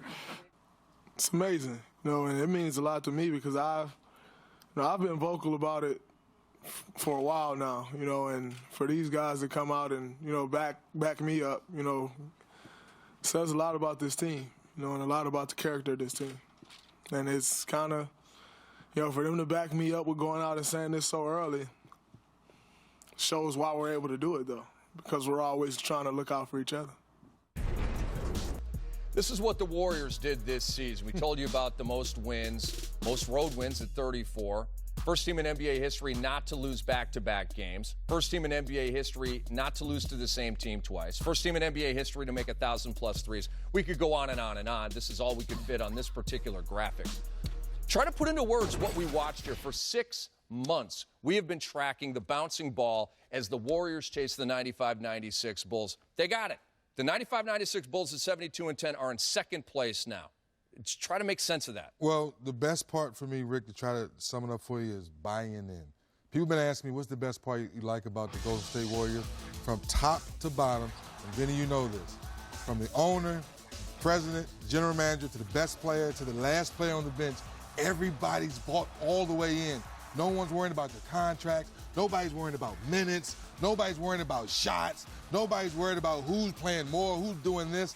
They're worried about getting another championship. And sometimes we say, hey, make sure everyone buys in. We throw it out there loosely. Golden State Warriors, San Antonio Spurs, they show you that when you buy all the way in, good things happen to you.